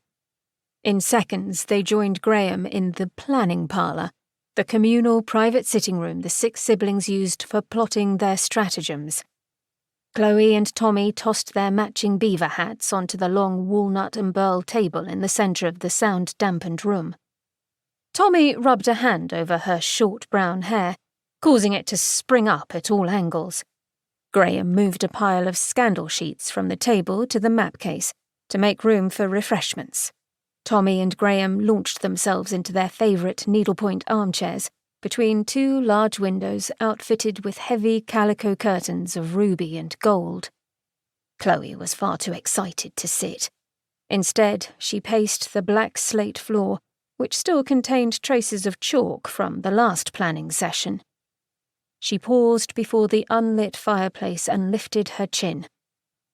For as long as she could remember, 2 paintings had always hung above the white marble mantel. One of them had been missing for the last 8 months. But it wouldn't remain missing for much longer. "The planning parlour feels doubly empty without our Puck," Graham said gruffly. "Not just the parlour," Tommy corrected. "Our entire house." "Our lives." No one said the words out loud, but they all knew it to be true. The house had belonged to Baron Vanderbean, but the beloved painting belonged to all of them. Bean had rescued his motley brood of orphans over the course of a single summer. 6 proud, frightened children between the ages of 8 and 11. Chloe, Tommy, Graham, Jacob, Marjorie, and Elizabeth. Life had taught them to be mistrustful and careful. Coming together as a family had been the most pivotal moment in their lives. Chloe lifted her gaze to the portrait above the left side of the mantel. Bean's fatherly visage bore a grin that crinkled the edges of his bright blue eyes. It was not at all the thing to smile in one's portrait, which was probably why Bean had done so. Chloe was glad he did. His smile always made her feel loved. A maid entered the room and began arranging the tea. Chloe tugged her cravat free so as not to fill it with crumbs. Tommy wiggled with excitement. "I can't wait to hear your plan, Chloe. Once Puck comes home, it will feel like having a part of Bean back, like being whole again." Chloe's heart pounded in agreement. All 6 of the siblings would do anything in their power to bring Puck and family home, where it belonged. Before they'd found each other, most of the siblings had never had anyone they could rely on or possessions to call their own. They'd learned the hard way not to develop emotional attachments to people or things. Bean had offered permanence, a place to belong, a home. He told them they were the children he'd always wanted but never had. From the moment each had arrived on the doorstep, they'd felt loved and cherished in a way they had never known. The oil painting was their first purchase as a family, their first decision as a family. For most of them, it was the first time their voices mattered. The artist's uncommon skill wasn't why they'd chosen the unusual painting. It was the subject. A forest scene featuring Robin Goodfellow, the mischievous demon fairy, sometimes known in folk tales as Puck, and 6 fellow sprites of all sizes and hues dancing about a fire with absolute freedom and joy. It was the visual representation of what they'd found in each other. Happiness, unconditional love, the ability to be oneself and to be bigger than oneself, to be a team and a family. That was the most magical part of all. That painting was their soul on canvas. To the Winchesters, the painting was a family portrait, and their most cherished possession. It belonged to all of them. It was all of them. "Once Puck comes home, we can get rid of that cherub." All 3 gazes swung to the fireplace. An angel-shaped vase stood on the mantel, right beneath the faded rectangle where Puck and family should have been. A blank spot that matched the empty space in their lives where Bean used to be. Chloe swallowed hard at the injustice. 19 years earlier, the prior, Duke of Faircliff, had sold them the painting to pay one of his many gaming debts. Then, 8 months ago, when he suddenly wanted it back, the family refused. Instead of honouring the original transaction, the Duke stole the painting and left an ugly vase behind in its stead, as though that could possibly make up for their loss. Neither they nor the old Duke anticipated a carriage accident interrupting his journey home, or that he'd succumb to his injuries. When Bean visited the heir to politely request the return of their painting, The newly crowned Duke of Faircliff refused to see him. Rebuff Baron Vanderbean? Chloe's blood boiled. But that was hardly the first of the new Duke's endless slights and rejections. He'd always been too lofty and self-important to notice anyone of lesser rank, no matter the justification. Later, when Bean caught smallpox, he refused to allow the children into his sick room lest he expose them to the disease. They threw themselves into retrieving the painting and cursed Faircliff when Bean slowly slipped away, without the safe return of their heirloom. Then or now, the Winchester family couldn't command a single second of the new Duke's time. She ground her teeth. According to the society papers, the Winchester children were nothing more than a dead baron's charity orphans, someone you might toss a coin to out of pity, but never deign to speak to on purpose. She didn't care what Faircliff thought of her. Chloe was glad to be a Winchester. She wouldn't trade a single moment for the boring, buttoned-up life of the beau monde. Chloe was used to being invisible. It was her greatest talent, and often the reason for the success of their clandestine missions. It had begun as a game. When the 6 siblings were children, Bean taught them to play 3 impossible things to give them skills and confidence. They gathered information, breached barriers, and performed feats of daring. Later, their team became the specialists to turn to when the justice system failed those in need. The Winchesters snuck food and medicine into prisons, exposed workhouses and orphanages with draconian practices, tracked down libertines who despoiled for sport, rescued women and children from abusers, delivered aid and supplies to those who needed it most. Bean had taught them nothing was impossible. Everyone deserved their best life. Their missions gave them purpose and adventure. Chloe loved slipping about unseen, doing good works beneath people's noses. But being overlooked on purpose was one thing. Being dismissed out of cruelty was far worse. "We no longer have to beg," Chloe announced. "We can steal it back from Faircliff, just as his father did to us." Graham added another tea cake to his plate. "How will we infiltrate the Duke's terraced fortress? That townhouse is as tightly locked down as his loftiness himself. Do we even know where he's keeping the painting?" Chloe grinned at him. "We don't have to. I know where it's going to be." He set down his cake. "Where? How?" She leaned back. "I sometimes watch parliamentary proceedings from the peephole in the attic." "Sometimes?" Graham rolled his eyes. "When have you missed one? And what does your obsession with politics have to do with getting Puck back?" "Well, if you would let me finish." Chloe pilfered her brother's tea cake and took a bite from the corner, chewing with exaggerated slowness before swallowing.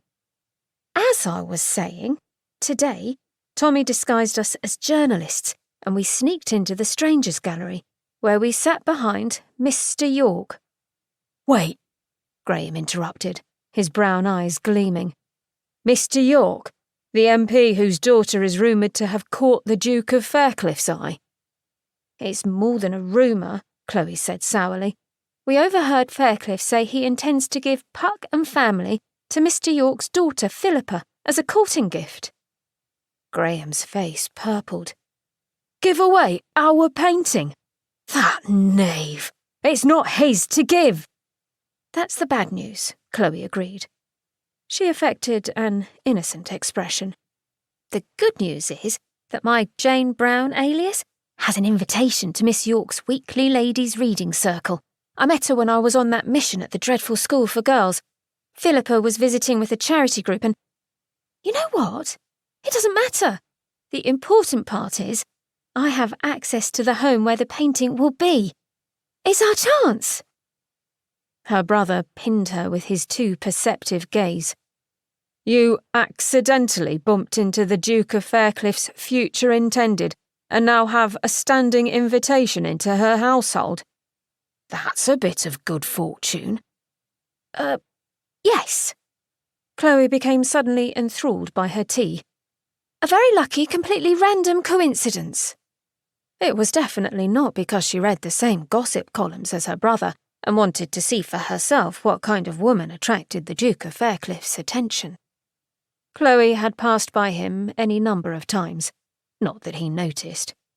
He didn't even acknowledge her when she'd placed herself in his direct path to demand the return of her family portrait. Barely a syllable had escaped her lips before he strode right past her towards something or someone he actually cared about. Blackguard. Now that we know when and where to act, we can play the game and get the painting. Chloe counted the impossible things on her fingers. First, ingratiate myself with the reading circle. Achieved.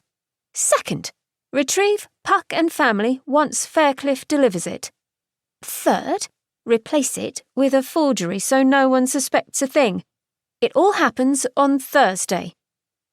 Graham frowned. Why would Faircliff wish to interrupt a reading circle? He doesn't know he's going to. Chloe smirked. The Yorks are surprisingly crafty. Even a stiff, scowling duke like Faircliff is a catch worth bragging about, Tommy explained. Mrs. York will want witnesses. We don't want witnesses, Graham pointed out. Wouldn't it be safer to bump into Faircliff on the street and accidentally swap his rolled canvas for ours? It would indeed, Chloe agreed, if Faircliff happened to stroll through Grosvenor Square with a rolled-up canvas. But the painting is framed, and the Duke will arrive in a carriage where the York butler will be watching. Graham lifted his tea.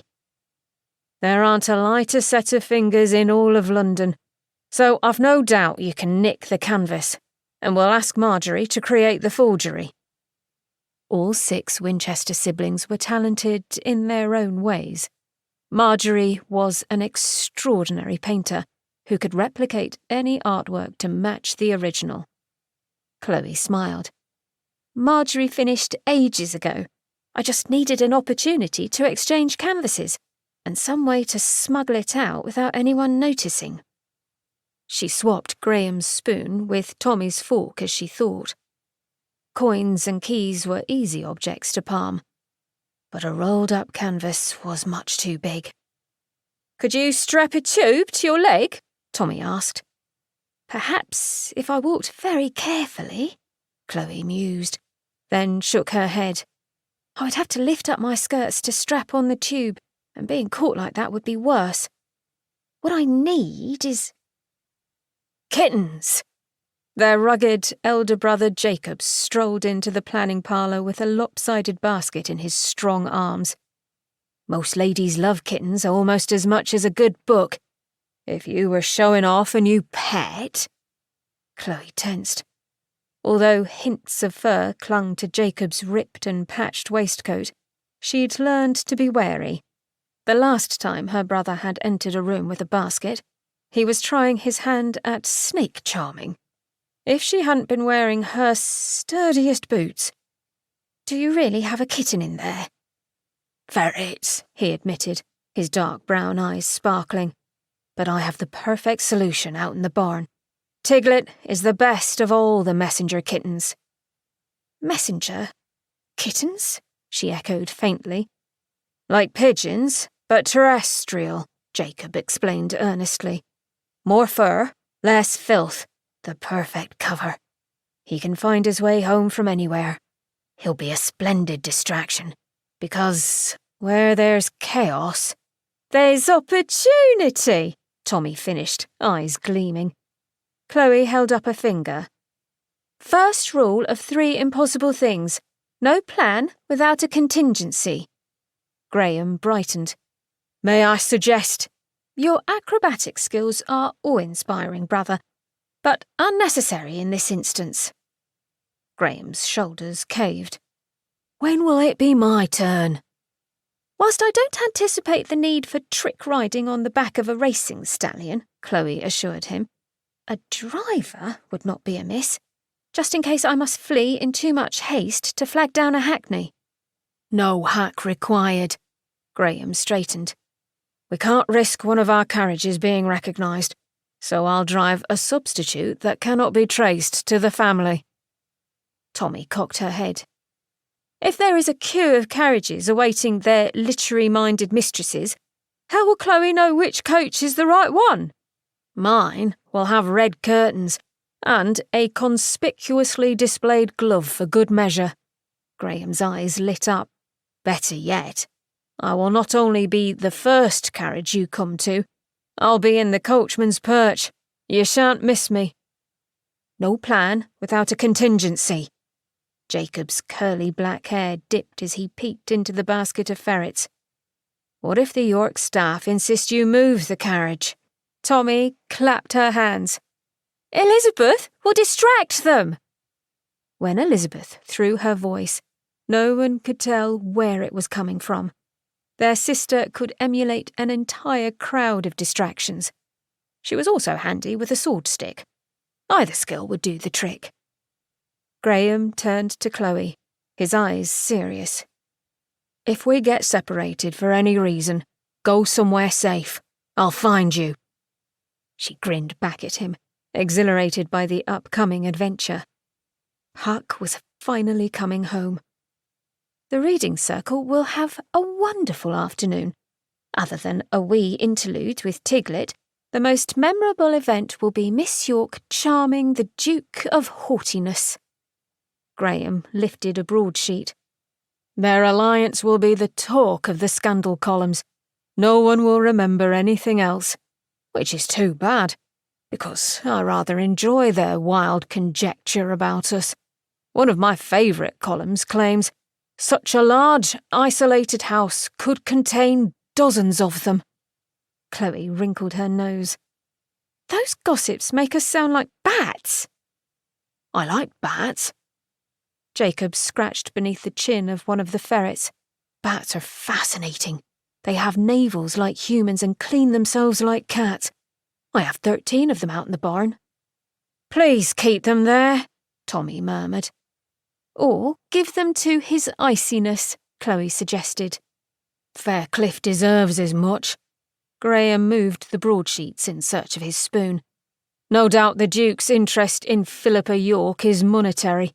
Although she has no title, she does possess the largest dowry on the marriage mart. I've been keeping a tally. Poor Philippa. Tommy's mouth tightened. She deserves better. Chloe agreed. Faircliff single-handedly lowered the temperature in every room he entered. The man was all sharp cheekbones and cutting remarks.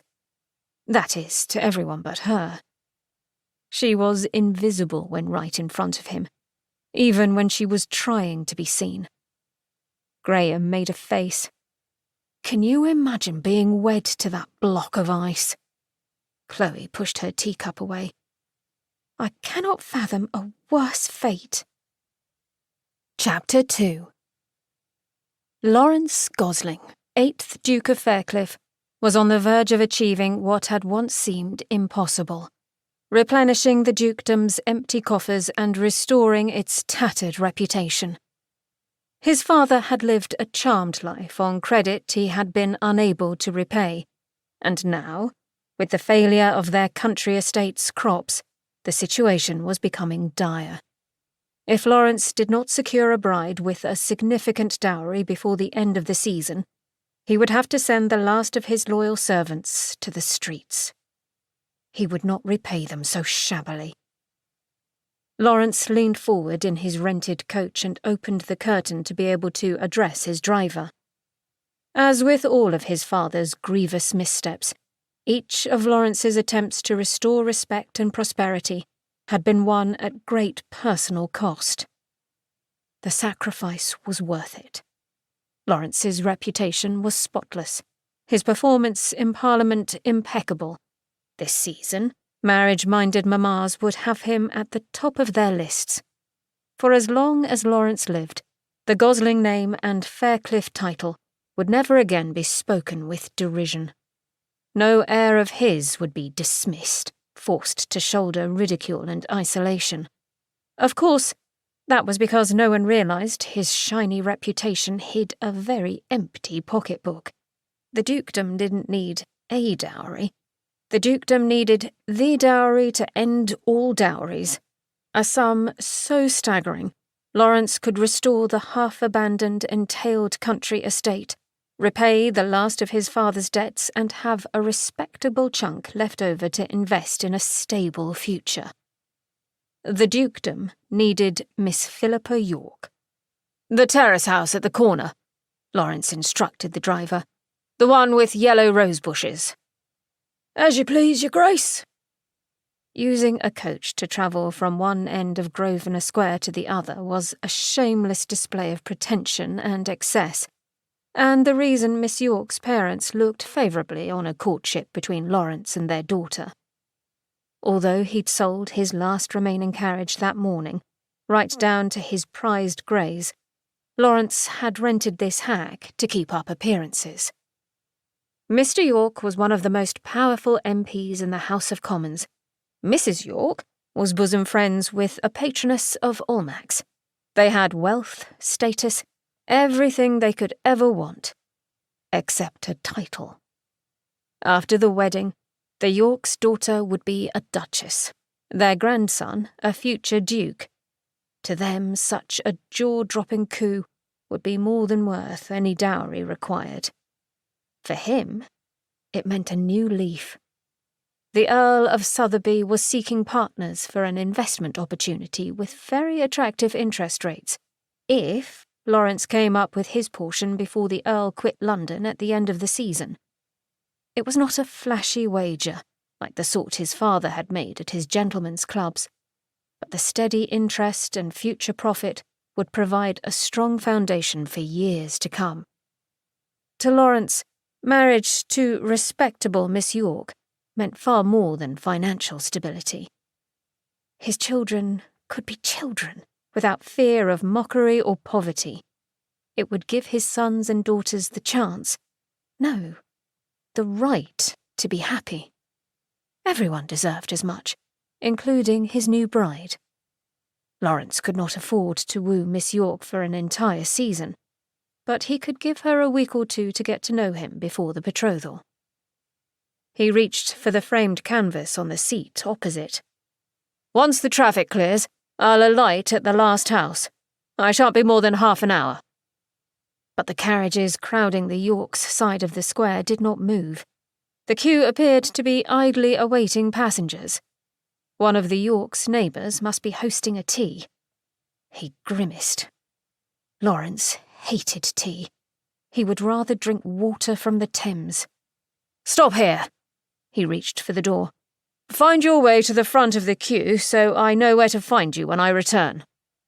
The driver nodded and allowed the curtain to fall closed.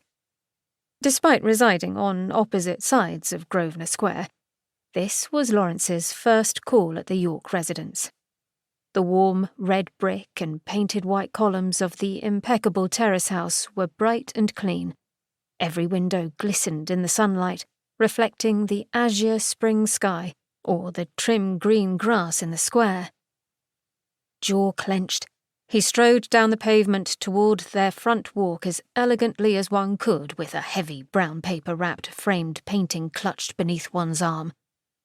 Lawrence could have brought his last remaining footman along to carry the painting, but he hoped a show of personal effort would add an extra touch of romance to his unusual gift. It was not what he would have picked, but the important thing was giving his future betrothed something she liked. The finality of marriage prickled his skin with equal parts nervousness and excitement. A fortnight from now, when the contract was signed, he and Miss York would be saddled with each other. His palms felt clammy. Was it foolish to hope their union might be a pleasant one? He drew himself taller. As with all duties, one did as one must. The door was answered as soon as he touched the knocker. Lawrence presented his card at once. "Your Grace," said the butler, "do come in. Shall I ring for someone to take your package?" "I'll deliver it." Lawrence stepped over the threshold to wait for his hosts. He and Mr. York had met in the House of Commons and enjoyed spirited debates for most of a decade. Last year, after the premature death of Lawrence's father, he had moved from the House of Commons to the House of Lords. A partnership with Mr. York would ensure vital allies across the two houses. All he had to do was remain sparklingly unobjectionable until the banns were read. Once Miss York married him, her dowry would save the dukedom and secure a better future for his family and his tenants. The plan had to work. It was Lawrence's only shot. Mrs. York bounded up to him, her hands clasped to her chest as if physically restraining a squeal of excitement. "Your Grace! Such a pleasure, I do say!"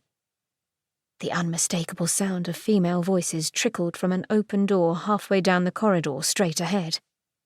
Lawrence's skin went cold. This was supposed to be a private meeting.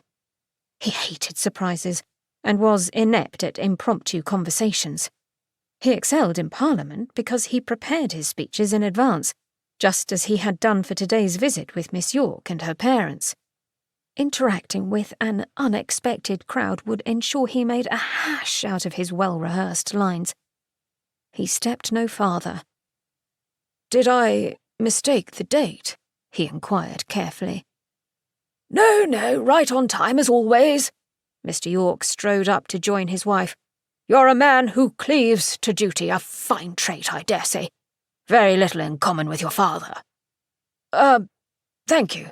I should hope I'm nothing like him." Quite right.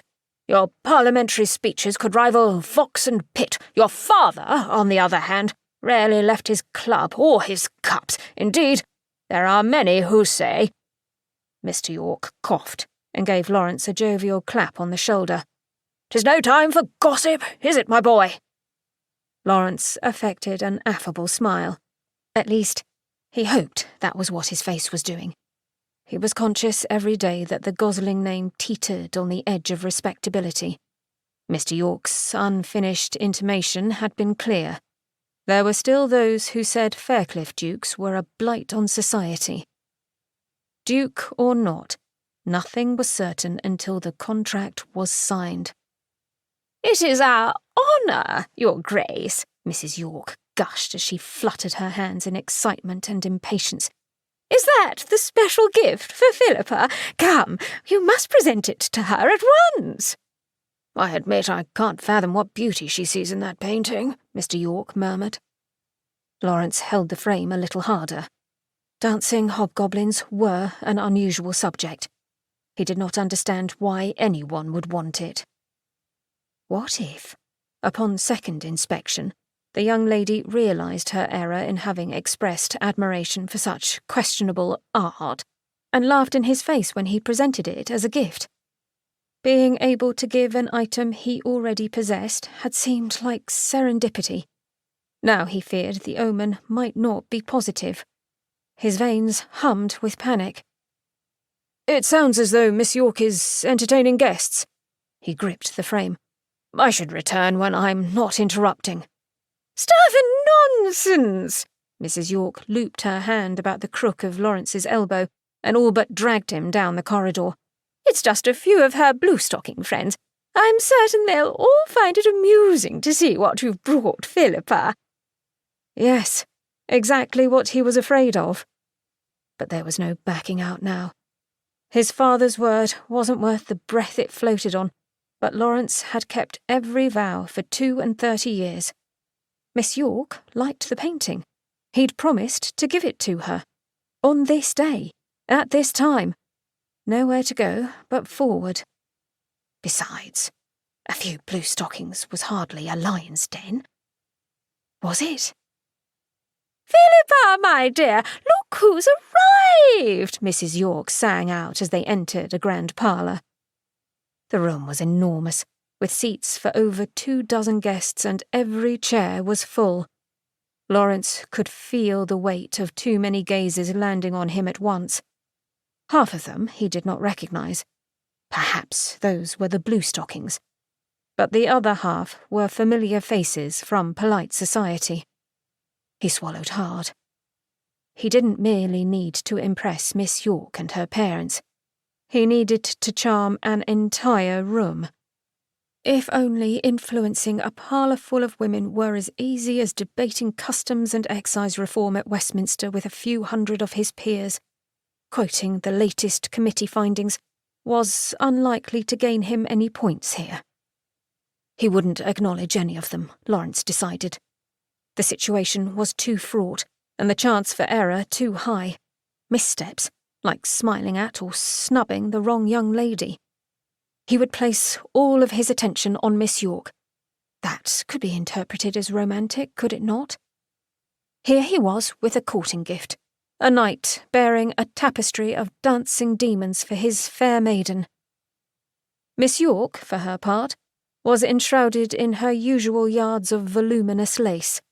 Only her pink cheeks and dimpled hands protruded from the delicate froth, lending her the appearance of a life-sized doll. Her eternally blank expression made the resemblance uncanny. "Miss York," Lawrence began, then paused. He could not kiss her hand with the painting in his arms, and setting it on the ground risked damage. Bowing would be just as unwieldy. He would have to skip the niceties and rush straight to the romance. "I've brought you a humble token of my admiration." "Oh!" gasped one of her friends. "What could it be?" "A painting my mother informed him I might enjoy." Miss York gestured toward a blank spot on the wall. "She intends to put it there." So, she was not impressed with his courtship gift. Lawrence forced himself to smile anyway. Miss York didn't smile back. The rest of the room was alive with whispers. Is it a love match? Why else would he wed beneath him? My father is a marquis. What? Did you think he was bringing the gift to you? Do you think she loves him? Who can ever tell what she's thinking? I cannot wait to see the artwork he brought her. The back of Lawrence's neck flushed with heat. Yes, Miss York was marrying him for his title. Yes, he needed her dowry. But that didn't have to be all they shared. Even a marriage of convenience could work with a modicum of effort. But first, he had to get rid of this bloody painting. "Could someone ring for a pair of shears?" he asked politely. "Here!" Mrs. York trilled. Two wigged footmen, identical in height and elegant livery, glided into the room and relieved Lawrence of the canvas. Now was his chance to kiss Miss York's hand. Before he could do so, a maid handed her a sharp pair of metal shears. Miss York rose to her feet in a rustle of lace. A wave of whispers once again rushed through the parlour.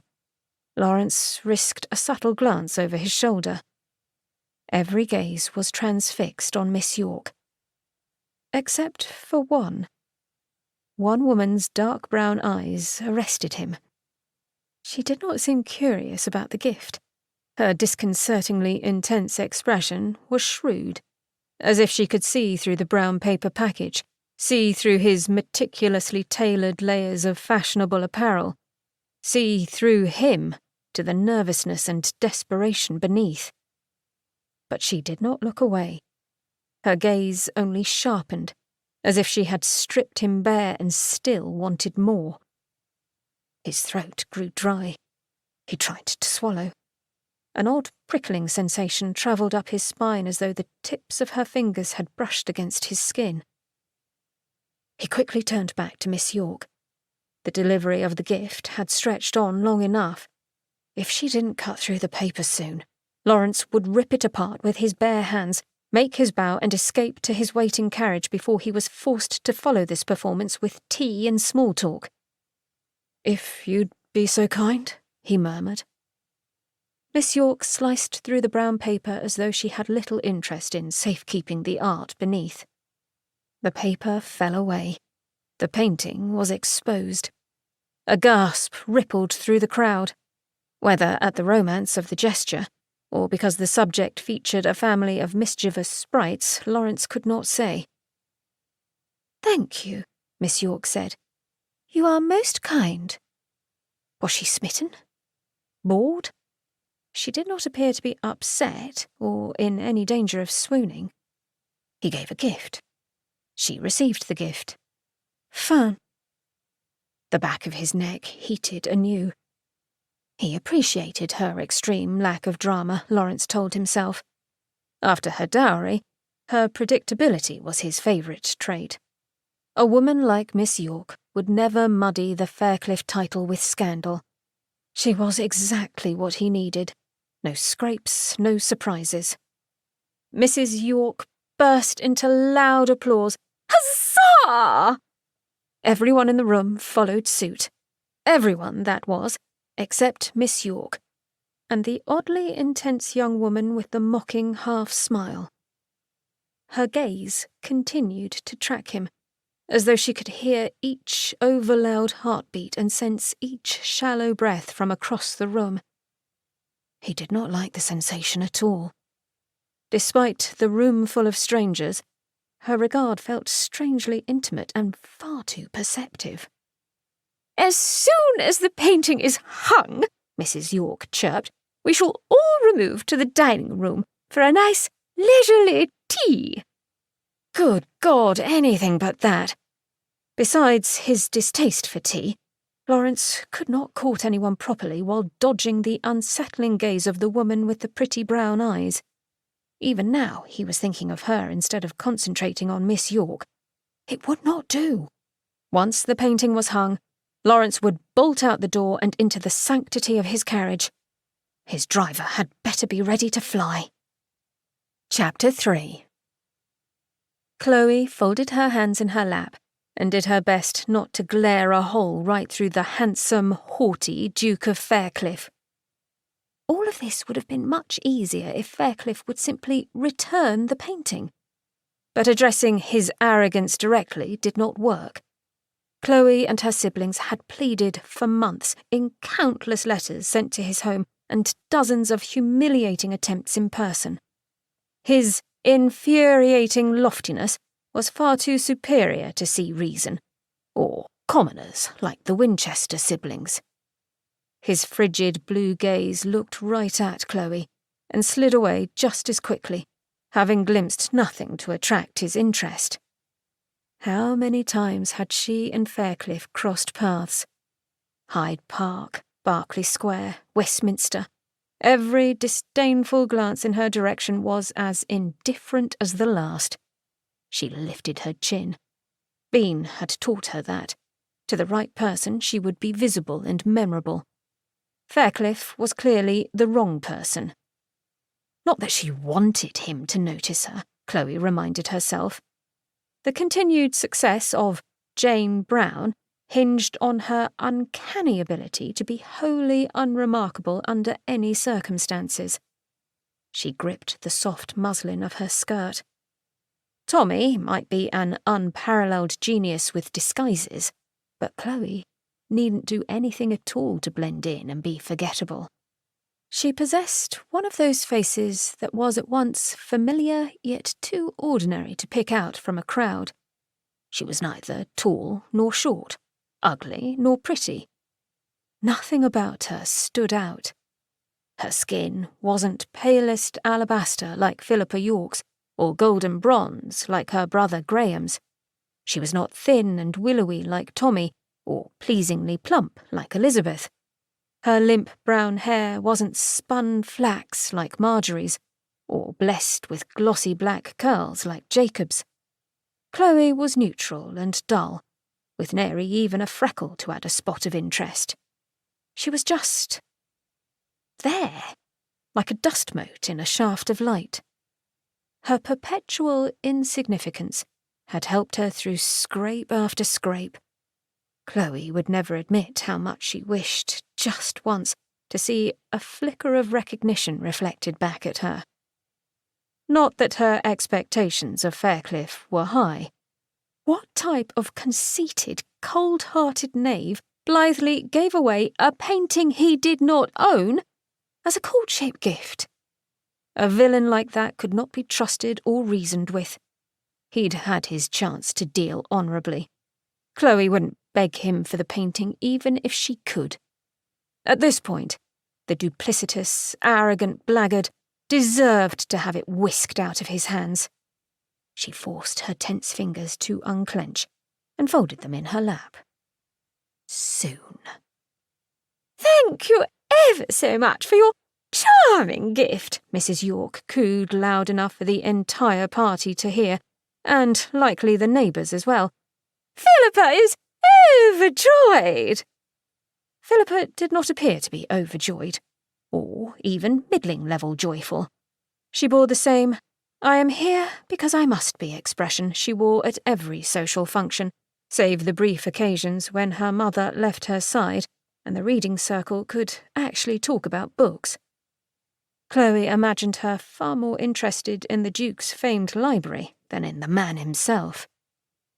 Not that Faircliff seemed particularly infatuated. A man in love would have dreamed up a gift better suited to his bride. "My gratitude," Philippa murmured. The Duke looked self-congratulatory. "My pleasure." Chloe glared at him on behalf of women everywhere who longed for more than token gestures of false affection.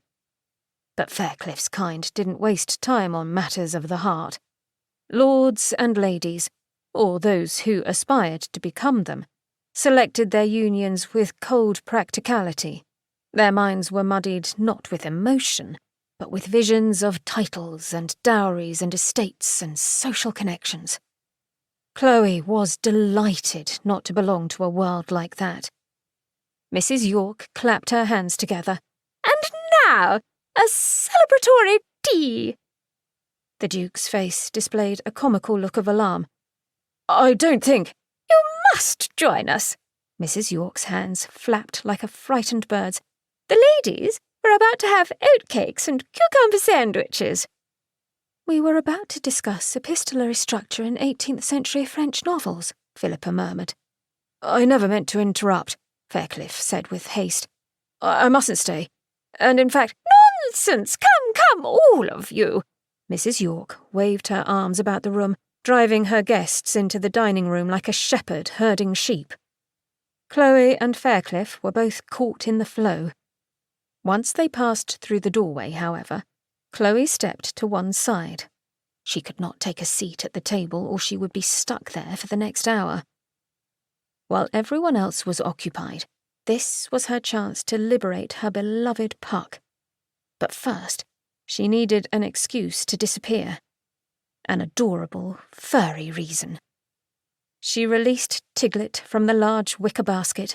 The calico kitten darted between boots and beneath petticoats with a formidable "Rawr!"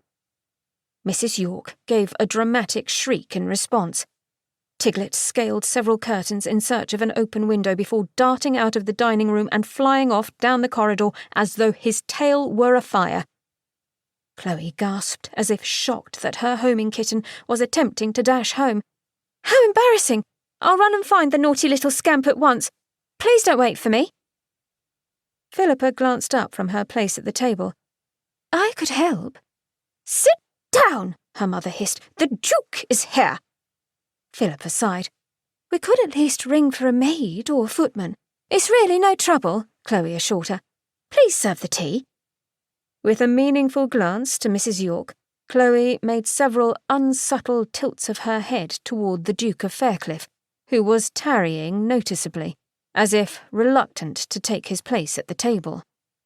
"Oh," Mrs. York said loudly, "you're absolutely right. Go on, dear. Take your time. Over here, Your Grace. Come and sit by Philippa. We've saved you the best seat." "Have you met the others?" Philippa gestured at each young lady as she took a chair at the table. "To my left is—" Chloe slipped from the room at the sound of Mrs. York chastising her daughter for performing introductions out of the order of precedence. Chloe could be gone an hour before anyone would notice. She wouldn't need but 5 minutes. With her basket hanging from her arm, she ducked into the parlour and closed the door behind her. A broken hairpin in the keyhole would not only prevent anyone from entering behind her, but would also make it obvious a crime was underway. She would simply work fast. There was no sense looking for the kitten.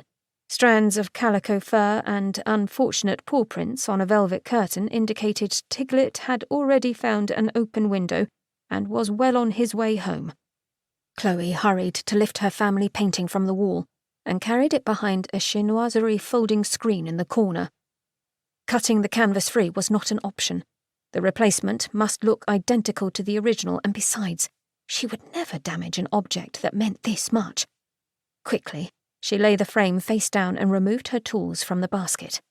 Marjorie had drilled Chloe on mounting and unmounting canvases until her fingers were calloused and she could perform the manoeuvre in her sleep. Up came the grips, off came the backing, out came Puck and family. She rolled it into a scroll the size of her forearm and tucked it into the basket before stretching the forgery over the wooden frame. This was the tricky part. There was no way to attach the painting without hammering the grips in place. She must do so in silence. If she placed only one grip on each side and lined each one perfectly with the holes it had come from, there! She hurriedly returned it to the wall. As long as it stayed there, no one would notice the imperfect craftsmanship. And if one day someone did notice, well, that was none of Chloe's concern. Faircliff would be the one who had to explain the shoddy frame. She did not feel sorry for him at all. This was not his painting to give away. For that alone she could never forgive him. She ran to open the parlour door before anyone noticed it had been shut, and strode past the dining room to the front door without taking her leave from the guests. By now, Faircliff and Philippa were exchanging romantic words, with all of the other ladies hanging on every utterance. Would anyone realise she had failed to return? Doubtful. If anything, the ladies would assume Jane Brown had slunk off in mortification. Her throat prickled. She would never know what the other ladies thought of the current novel, but Chloe didn't need reading circles. She was a Winchester. They had each other, which was more than enough. Keeping her face down, she headed along the front walk toward the first carriage in the queue. Only when she glimpsed red curtains and a pair of leather gloves on the box did she lift her head toward the driver's perch. It was empty. Her lungs caught. Where was Graham? Distant shouts reached her ears and her tight muscles relaxed. Something unexpected must have occurred, and her siblings' planned distraction was in progress. This was her cue to flee. Chloe pushed the basket onto the perch, unhooked the carriage from its post, and leapt onto the coachman's seat. Female drivers weren't unheard of, but all the same, she was glad she never went outside without garbing herself in the plainest, dullest, dowdiest clothing in her wardrobe. No one who glanced her way would bother looking for long. She set the horses on a swift path out of Mayfair. Only when Grosvenor Square was no longer visible behind her did she allow herself a small smile of victory. Their cherished family portrait was coming home. Once she walked in that door with their painting held high. "Did we escape?" came a low, velvet voice from within the carriage. Chloe's skin went cold. Who was that? Graham wouldn't be hiding in the back of the carriage. A stranger was in the coach. She twisted about and wrenched the privacy curtain to one side. A handsome face with soft brown hair and sculpted cheekbones stared back at her, glacial blue eyes wide with surprise. "Faircliff?" she blurted in disbelief. You," he spluttered when he found his voice. "What the devil are you doing driving my carriage?"